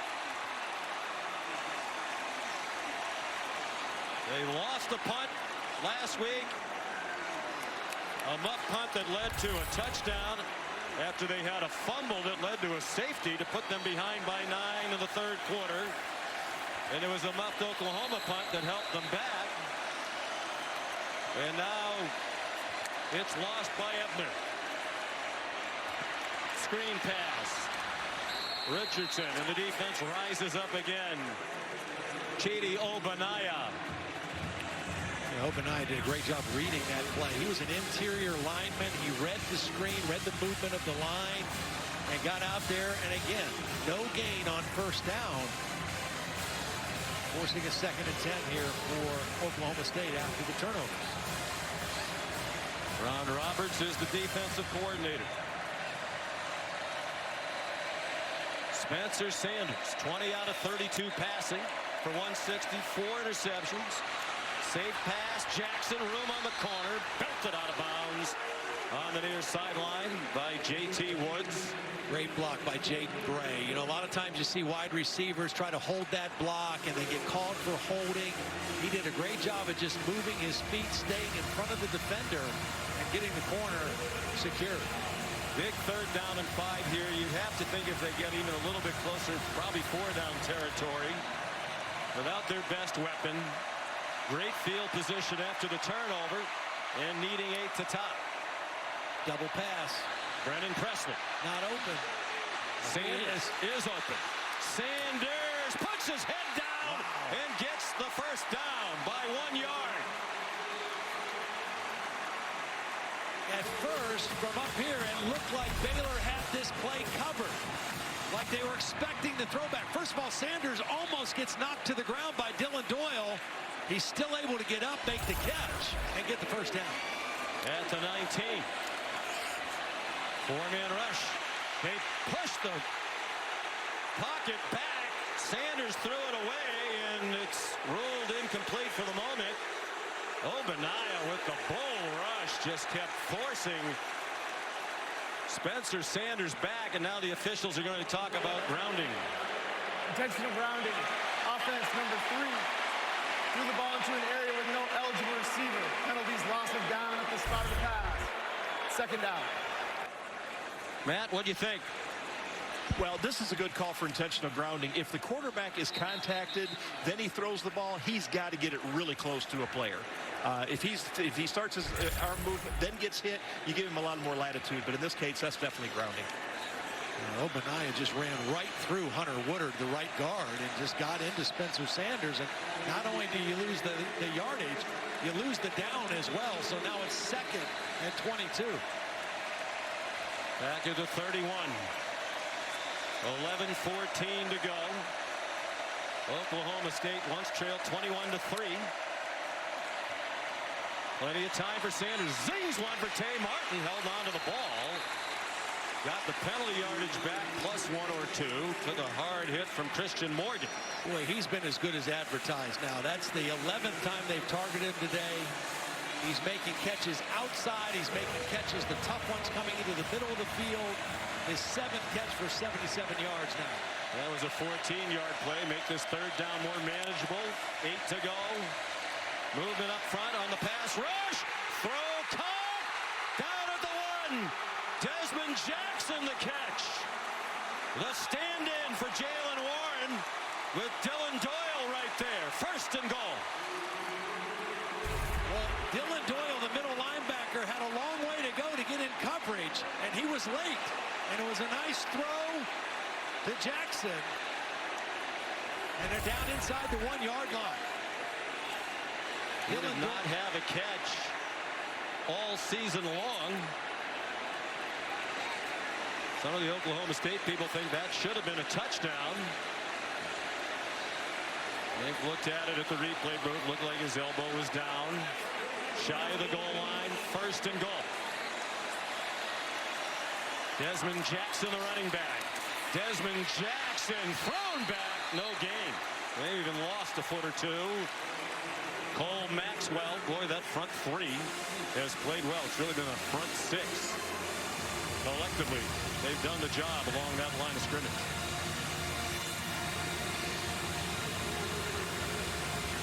I think you bring this thing out wide a little bit and give Spencer Sanders a chance to have a run-pass option here.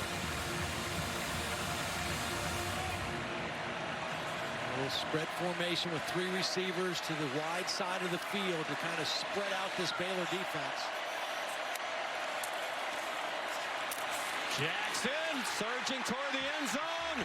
No signal. He didn't get there. And this is where the powerfully built Warren would really help at the goal line. Obadiah with another play. It looked like he was going to score. Obadiah pulled him back into the field of play. 3rd and goal. Will they try Sanders this time? They missed the handoff. Ball is free. And it'll be 4th down on the 3-yard line. They had 1st and goal from a foot, and now 4th and goal for the 3. And Mike Gundy's going to send the field goal team on. He's going for the field goal because they had 3 plays deep in the territory and they went backwards. They didn't show any positive signs once they got down there, and he wants points. Well, they've run for 41 yards today. I'm surprised they didn't try 1 pass. Well, this would be a win for the Baylor defense. They have a goal line stand and force the chip shot field goal from 20 yards. It's a 5-point game, but that's a very unsatisfying development for Mike Gundy and the Cowboys. Here's how close they were. Elbowed down a foot from the touchdown. They had chances from there. Fortunate they wound up with the 3 after that missed exchange.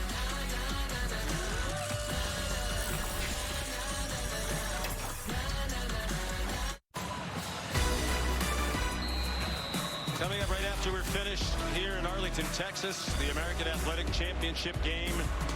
What a matchup. 1-loss Houston, undefeated Cincinnati. Cincinnati trying to stay in the top 4 and get in the college football playoff. Interesting, after he muffed the punt, Ebner not back deep for that kickoff. And it's a touchback. And here's Kevin Nagandi. Sean, time now for our celebration moment brought to you by Allstate. And let's go to the MAC championship. How about the pick 6 here by C.J. Brown? How about the pressure from the defensive line, making it tough to make that throw, Kev? A year ago, Northern Illinois was 0-6, and now they're leading 31-10 to win the MAC championship. Back to you, Sean. After Love Championship Saturday, Baylor trying to go from a 2-7 team last year in the first season under Dave Aranda to conference champions in year 2. They're making it very difficult on themselves after they had an 18-point lead early. Slant caught. Drew Estrada, good first down gain, 7 yards. Colby Harvell-Peel there for Oklahoma State. Another quick throw. Ball getting out of the hands quickly. Respecting this rush. Again, coming into the game, this Oklahoma State defense leading the nation in sacks. They've gotten to Shapen a couple times, but he's gotten rid of the ball quickly several times. Abram Smith. Wow. Jeff Grimes calls it reliable, violent offense. That is a reliably violent run from the former linebacker, Abram Smith, with a 38 and a first down. Molly? Well, when throwing the ball on the sideline, Blake Shapen kept grabbing his right shoulder, testing the mobility. He told teammates, "I'm fine," but he's in visible discomfort, and he was frustrated. It's the first time I've seen him frustrated all game. He's looking downfield, and he's going to go down back at the 31. Brock Martin, first there for the Cowboys. Well, he's working on Abram Smith, and just watch him. Here he's going to come. Smith is going to go to block him. Brock Martin's coming from right here, number 9, just overpowers the back. Runs right through him and right to the legs. And he, along with Malcolm Rodriguez, were both state champion wrestlers, and that's the way they tackle. They go for the legs, and they get him on the ground. 4th sack for the Cowboys. Their nation-leading total up to 53. Smith in trouble behind the line of scrimmage. Did well to get across the 35. And here comes a mammoth 3rd down. 3rd down and 13. For Baylor, 6.5 to go. Trying to earn their school record-tying 11th win of the season, trying to win their 3rd Big 12 conference title. Now, if you're throwing the ball, if you're Jeff Grimes, you got to not only worry about Brock Martin, but Colin Oliver, the freshman on the other side, who's the team leader in sacks. Here's Oliver right here, number 30. A brilliant freshman. Only one man down in a stance. Shapen design roll. Here comes Oliver, and he hit him, and it's picked up by Baylor, recovered by Abram Smith, but it's a big loss on the play. Shapen getting up, favoring that right shoulder again. He took another direct hit by Colin Oliver.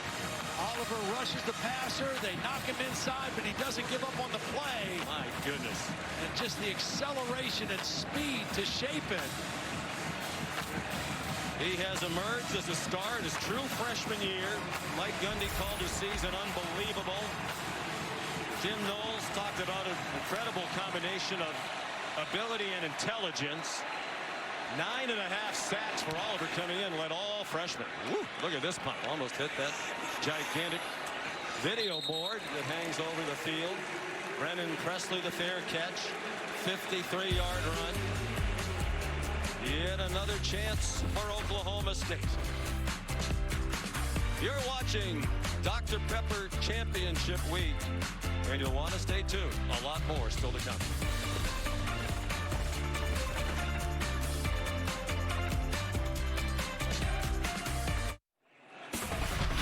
The Dr. Pepper Big 12 Championship game on ABC is brought to you by delicious ice-cold Dr. Pepper, the one fans deserve.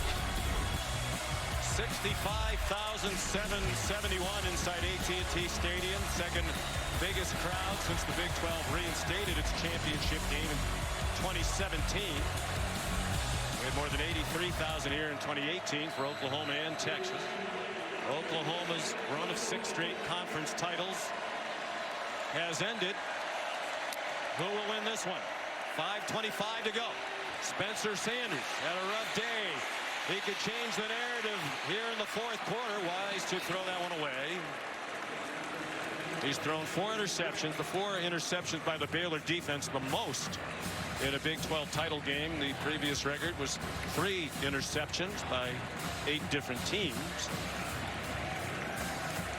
This conference formed in 1996. They played a championship game for a while. It went away. And now, as we said, they brought it back in 2017.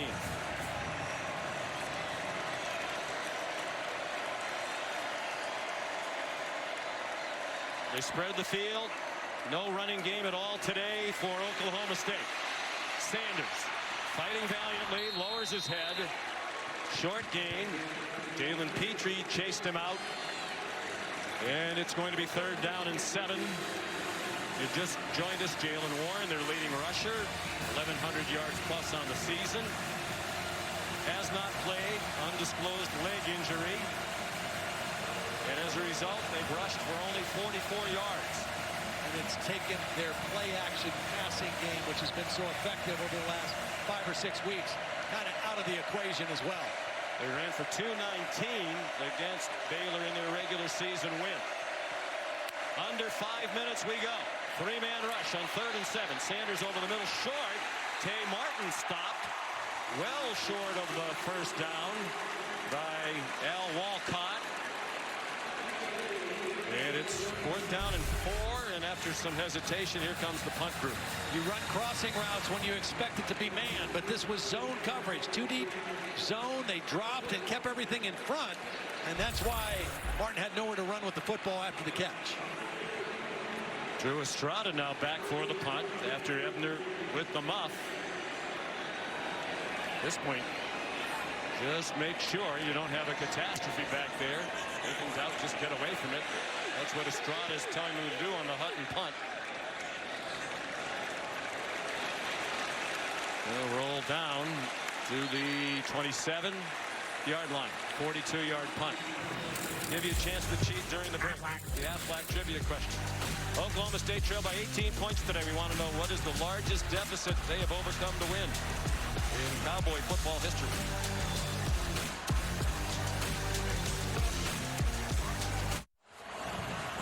The answer to the Aflac trivia question.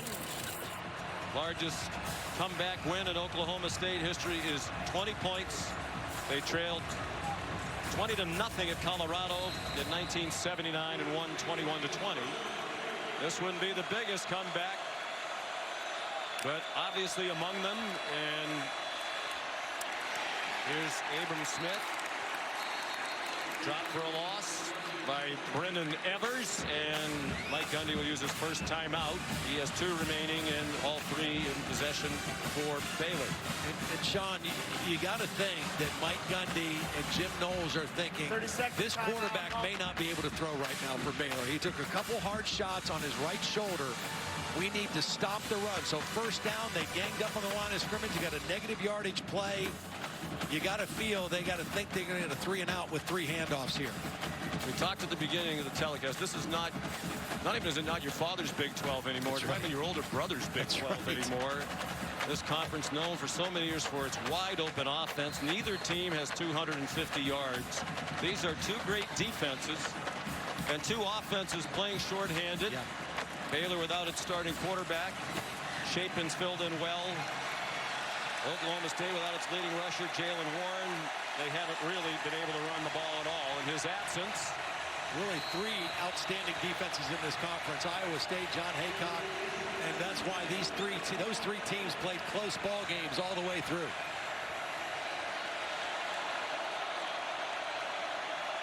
.345 to go. 2nd and 11. They will have Chapin throw it, although he takes it down and runs. Get the face mask. I don't know if they saw it or whether he did grab the face mask. Brock Martin on the tackle. Brendan Evers. The way his head went down, it looked like a face mask was grabbed, but he had the jersey and pulled him down. And a timeout called by Oklahoma State. So the defense leading the way again is Evers with 2 big plays on this series. 3:39 to go. Lots of other teams around the country watching with interest.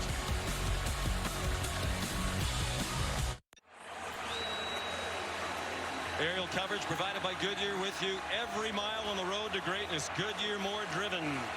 Back inside AT&T Stadium, the Big 12 championship game to be followed by the battle for the American Athletic Conference championship. Cincinnati trying to remain undefeated as it takes on an excellent Houston team. The ACC title game tonight at 8 Eastern on ABC matches Pitt and Wake Forest. 3rd down and 15 for Baylor. Hanging on. Short throw to the tight end Sims, and he's chopped down about 8 yards short of the first down by Jason Taylor. Mike Gundy uses his last timeout. Plenty of time with 3:32 to go. 32nd timeout called by Oklahoma State. Well, the defense does the job, and we've said that about both teams today over and over and over again. Mike Gundy's Cowboys are down 21-6. Looked like Baylor had it in control. About 4.5 minutes into the 3rd quarter when Dave Aranda decided to go for it. On his own 36, 4th and 1. You saw the incomplete pass.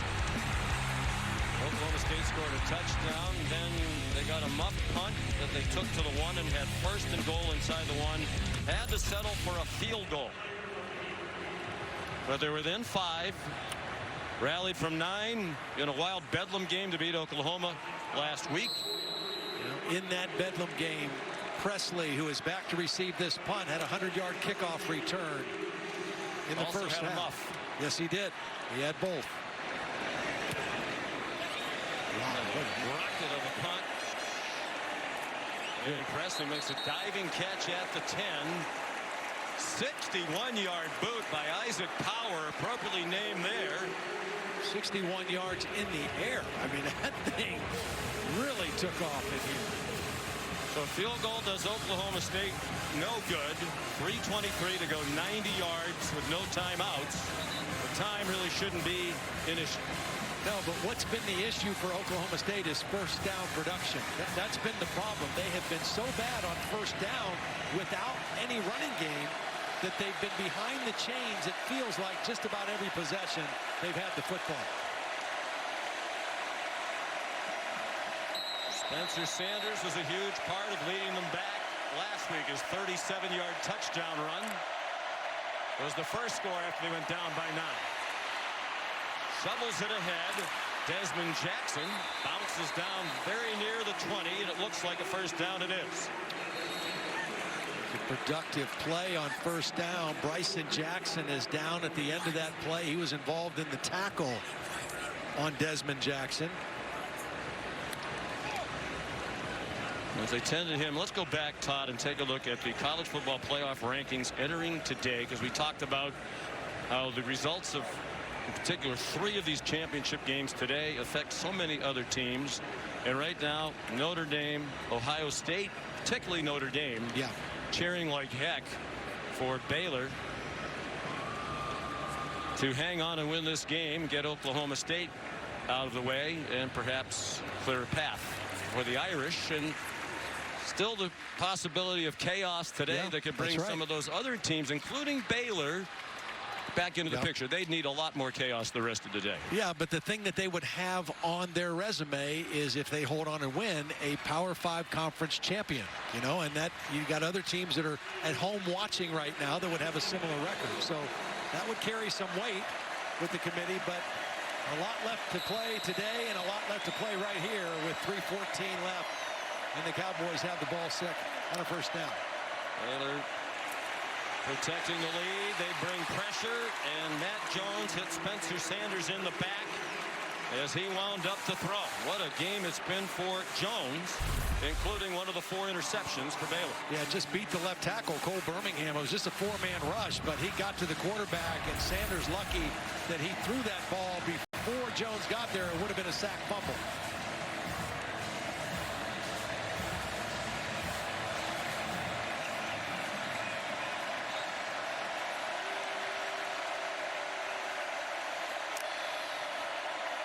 Four-man rush. Sanders running out of time. It's a pop-up, and it is caught by John Paul Richardson for another first down. Victor Obey blasted Sanders. The ball was there for anybody to haul it in, and the Cowboys did.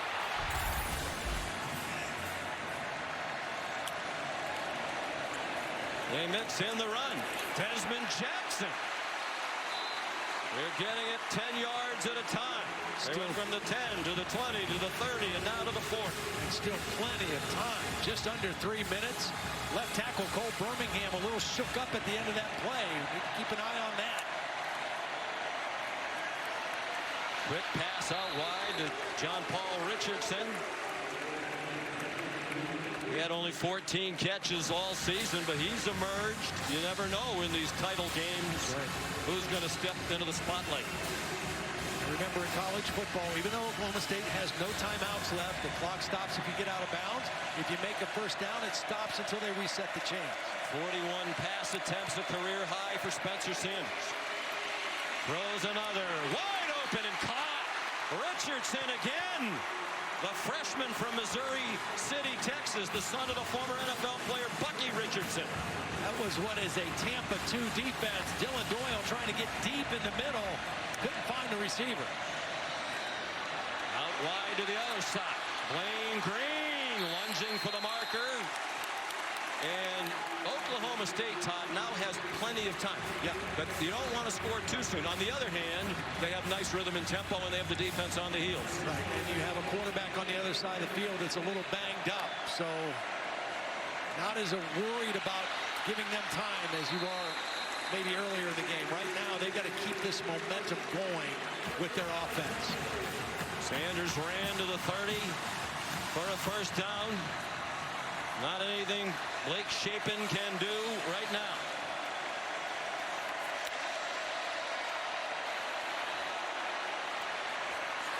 Short pass, Blaine Green out of bounds. 24-yard line. Oklahoma State has had just one lead today. They kicked a field goal in the first quarter to take a 3-0 lead. And 21 unanswered points for Baylor. Can't take a sack. Jackson, nice run. Fighting for the marker. Victor Obi. Now, if you're Baylor, would you start thinking about timeouts? Well, yeah, you have to. If time's more of an issue for you than it is, and they just used their first timeout. Now, the good news, if you're Baylor, you're playing to protect the end zone. A field goal does Oklahoma State no good. Even though they're moving the ball and they have momentum, you've been a good red zone defense all year long. And that 21 yards needed is still a very long way to go against a good defense like Baylor is.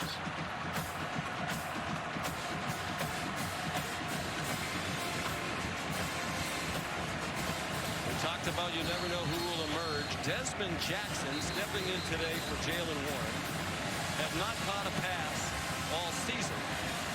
He had 6 career catches. And he's a fifth-year senior. He has caught 7 balls today. A lot of those short checkdowns.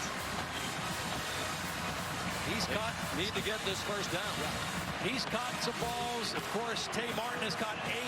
And Jaden Bray has shown up today, too. He's caught 3 balls, a couple big catches. Number 85, he's down here at the bottom.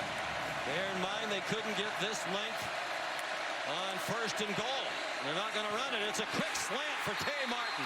And a first down to the 13-yard line. It was an RPO. The line was blocking run, and that was just Sanders and Martin making the play. They're going quickly, even with plenty of time now. Feeling rhythm and momentum, really, for the first time today. And after that short run by Desmond Jackson, the timeout called by Dave Aranda. He has one left. Oklahoma State doesn't have any. Just amazing. You know, for the first 55 minutes or more of this game, Oklahoma State not really able to sustain much offensively. This has been an outstanding drive, and you got to give a lot of credit to Spencer Sanders shaking off the interception, shaking off the mistakes, and putting a drive together here late to put his team in a position to try to win this football game. And if they don't win, he's going to take a lot of heat. If he engineers this comeback to win, all those interceptions will be forgotten. He's 7 out of 8 on this drive for 59 yards. with really no threat of a running game. Baylor needs this guy right here, Terrell Bernard, to step up and make a play. He's their leader on defense. 2nd and 7 from the 10. 1:36 to go. Desmond Jackson powering forward. And Baylor will use its final timeout. The play went near the 6-yard line. 30-second timeout called by Baylor. An enormous 3rd down and 3 upcoming for Mike Gundy and Ron Roberts' defense.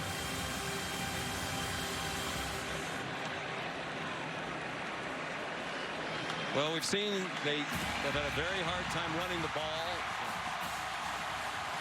What do you think they'll do on 3rd down and 3? It's 4-down territory. Right. Sure. A couple times I've said Spencer Sanders with a run-pass option, have not seen that yet. What they have liked and have been pretty successful with is the little run-fake RPO kind of action and then throwing the slant route to Tay Martin. That's worked for them. It's been there. I don't know that even though they've run the ball better on this drive, I don't know that you think a running play is going to get the first down for you here unless your quarterback runs the football. I think you put him out wide, Spencer Sanders, and give him a chance to run or pass and make a decision as a leader. The Cowboys appropriately out of the pistol on a critical 3rd down and 3. A minute and a half to go in the conference title game. They throw it up for Martin and a flag down. He couldn't make the catch. Knocked it around for a moment with Mark Milton there, but that's going to be pass interference on the Baylor Bears. Pass interference. Defense, number 37. Foul clear in the end zone. Ball be placed at the 2-yard line. Automatic first down. The problem for Mark Milton is that Tay Martin beat him right off the jump, and he was playing catch-up the whole play. So as he's trying to catch up to the receiver, he ran into Martin as the ball was approaching. They had 3 shots from inside the 1 and settled for a field goal. Can the Cowboys punch it in? They bring Tyler Lacey, the defensive end, as a blocker. Jackson snuffed after he got about half of what they needed. You got plenty of time here if you're Oklahoma State. You don't need to panic. Just use the time. You've got 3 downs to score a touchdown from the 1.5-yard line. I agree. You know, that rhythm is kind of gone. Use more time. 2nd and goal. Jackson again tries to go up and over and did not get in. How agonizing this must be for Jalen Warren. All he can do is watch as his teammates try to pull off one of the great comebacks in school history. One of the reasons running inside is so tough is because of Siaka Ika. On 3rd and goal. This time they will try to throw it. Up for grabs and incomplete. Intended for Tyler Lacey, the defensive end that they put in as a blocker. And the Big 12 championship comes down to this play. Jalen Petrie had the coverage.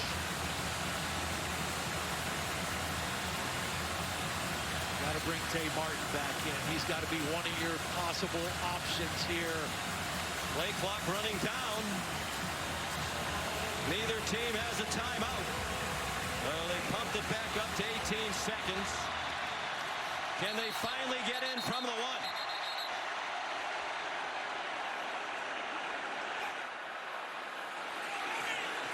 I think there's an issue with the play clock, and that's why the officials have stopped it. Play clock will be set to 25 seconds. Adding to the drama. For Oklahoma State, win a conference championship if you score in all likelihood. And perhaps the CFP. Jackson trying to turn the corner, and he did not get there. Jaron McVay raced him to the pylon and made sure he came up inches short.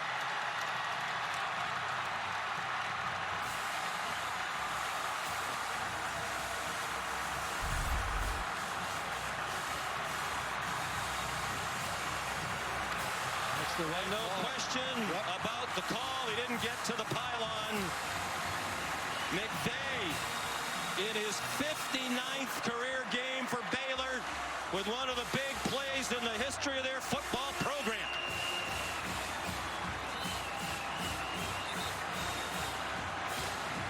Great effort by Desmond Jackson, but McVay, he's right here. You're going to see him go inside first and then just a dead sprint and holds him up short of the goal line. What a great individual effort by McVay. One of those sixth-year super seniors from Richmond, Texas. Only Treston Ebner's played in more games for Baylor. And if they can manage this last 24 seconds, they got to get it forward and not take a safety. They'll be the conference champs. Shapen did well to do all he needed to do. Go down without being in the end zone. And the Baylor Bears, who needed Oklahoma State to beat Oklahoma a week ago to get into this game, knock off Oklahoma State to win the third Big 12 championship in school history. The other two were during that stretch when they did not have a conference championship game. They were in 13 and 14 under Art Briles when the regular season champ was the conference champ. And for Oklahoma State, that close to the conference title and perhaps that close to the college football playoff. Here's Dave Aranda with Molly.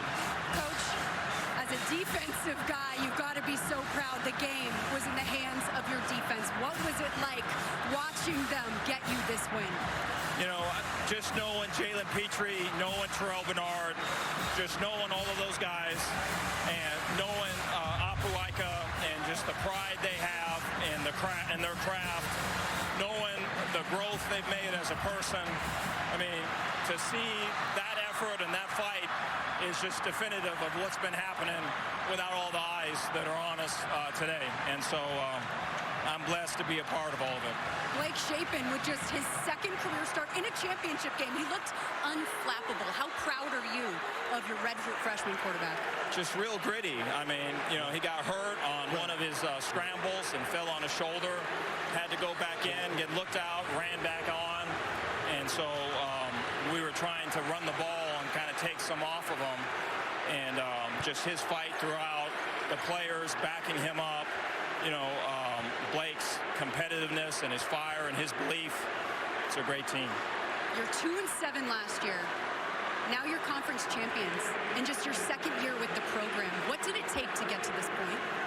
I think, you know, getting out of your own way. I think everyone's got egos, and I think everybody, you know, has ideas of how to do it, or my way's better, or, you know, this is what's worked in the past. And I think to get all that and to not cover up, but to open yourself up so people can see you, and then connect to that, and then do that 100-fold with a team is a lot of work, but we did it.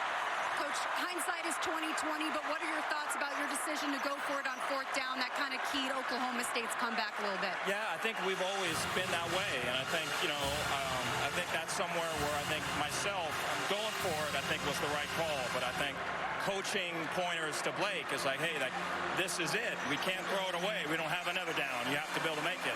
I take the fault for that. This is a game of chaos. Who knows what's going to happen in these later games today? Have you guys thought about the possibility of perhaps being one of the top 4 teams? You know, we try our very best to handle the stuff we can control. You know, there's been 2 games so far this year, really almost 3, where we struggled with that. You know, and so I think, you know, just the stuff that's lined up in front of us, whatever it is, we're going to do our best to show up and be us. Thank you. Congratulations on the win, Coach. Appreciate it. Thank you. Sean. Well, I think he's fortunate. You know, it was the right thing to do, going for fourth down and a yard on your own 36 up by 15 when the game was really seemingly in their control, because it worked out. But he was this much away from being asked about that for a long time to come. You talk about, you hear the cliche, you know, it's a game of inches. I mean, you know, that was a play of inches, right? And Oklahoma State had a couple play of inches. They were so close. This one, the catch, elbow down just inside the 1. They could not get the ball in the end zone from there. Then another 1st and goal inside the 2, and that's the last play on 4th down. 2 plays that close between victory and defeat for Oklahoma State. The 7 plays run from inside the 2-yard line without a touchdown on either one, just 3 points. That's about as animated as Dave Aranda gets. I think you got a sense of what he's like in that interview with Molly McGrath. Another one of the heroes for Baylor. There are many. It's Blake Shapen, the quarterback, with Molly. Blake, you just had a really cool moment with Gary Bohannon here. You guys were hugging. What was that all about? Me and Gary have been really good friends ever since I got here. And Gary has gotten us to this point of the season, and it was my job to finish it off for him and these seniors and everybody else. So I'm very blessed to have a really good friend. I call him one of my best friends. So it's awesome to have that relationship with him. Your second career start, and it's in a championship game, and you lead your team to a championship. Were you nervous at all during this game? Because you looked unflappable on the sidelines. I mean, pre-game, you're always going to have butterflies before you play, but no, when you get in the game, you get the first play jitters out of the way, then you just roll from there. But it's a testament to our defense, our coaching staff. Our defense played a hell of a game, and I'm so blessed to have them on the other side. So. 17 completions in a row. I would say you were on a roll, and then you did injure your shoulder. I saw you holding that right shoulder. How are you feeling? I'm feeling okay. It's a little sore, but I'm just glad we got the win. What was it like watching your defense hold them and win this game for you? Like, what were you thinking on the sidelines as that's going on? Just let's get a stop. I mean, they played so good all year, and I knew when it came to that moment, they were gonna come through. I just knew it. So yeah, I'm so blessed to be in this moment. I give everything to God, and I'm so blessed. Congratulations on the win. Thank you. Thank you. John. Yeah, if you joined us late, he was their backup quarterback most of the year behind Gary Bohannon, who couldn't go again today with a hamstring injury. Blake talked about their closeness, and Molly referenced the hug, and there it is. Bohannon very much still a team leader. We saw that throughout the game today, including a lot of conversations with Shapen. But you know, you marvel now at the poise of young people. You know, you think, oh boy, guy's a redshirt freshman stepping into this environment with everything at stake. 17 straight completions to start the game, the championship game record. I saw it on film when he came in for Bohannon in the Kansas State game on the road in Manhattan. It was a gritty win. Then he started last week, and their defense didn't play as good as they normally have last week. And that was a close game with Texas Tech, but he played well, took care of the ball. And then today, he was outstanding. It's amazing, though. When they played him in Stillwater in October, Baylor gained 280 yards. It was one of their lowest outputs all year, and they lost. Today, less, 242 yards of total offense, but they come away with the victory. Their defense was really the difference today.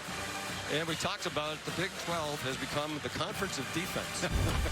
And that was the ultimate deciding factor in this game after the pass interference call in the end zone. They had 4 cracks at it starting at the 2-yard line.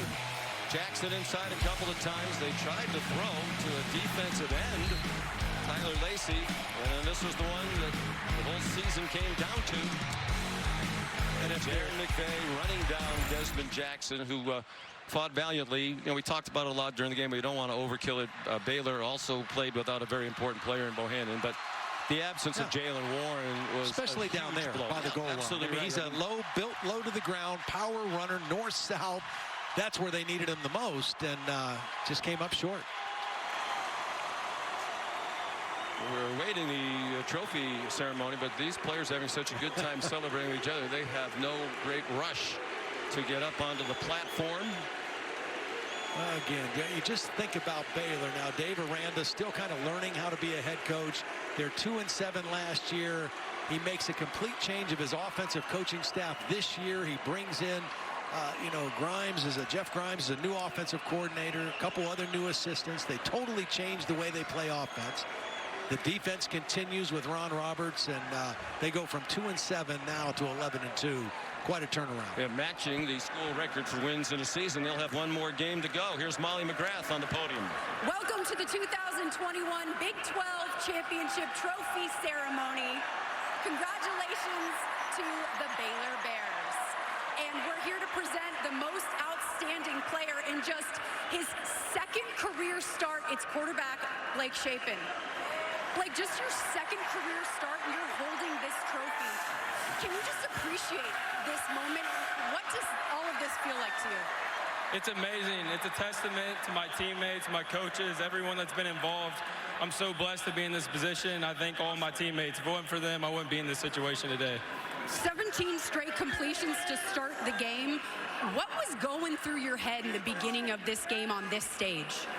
Of course, you're going to have pregame jitters, but once you get on the field and get a couple plays out of the way, then it's just you roll from there. I appreciate my O-linemen for blocking their butts off all game, and I appreciate my receivers for making contested catches. Congratulations on the win, and here to present the Big 12 Championship Trophy is Commissioner Bob Bowlesby. Thank you. First of all, let's congratulate the Oklahoma State Cowboys on a great year. Wish them well in the postseason. But now for the main event. Congratulate the Baylor Bears and Coach Aranda for their Big 12 Conference Championship game victory.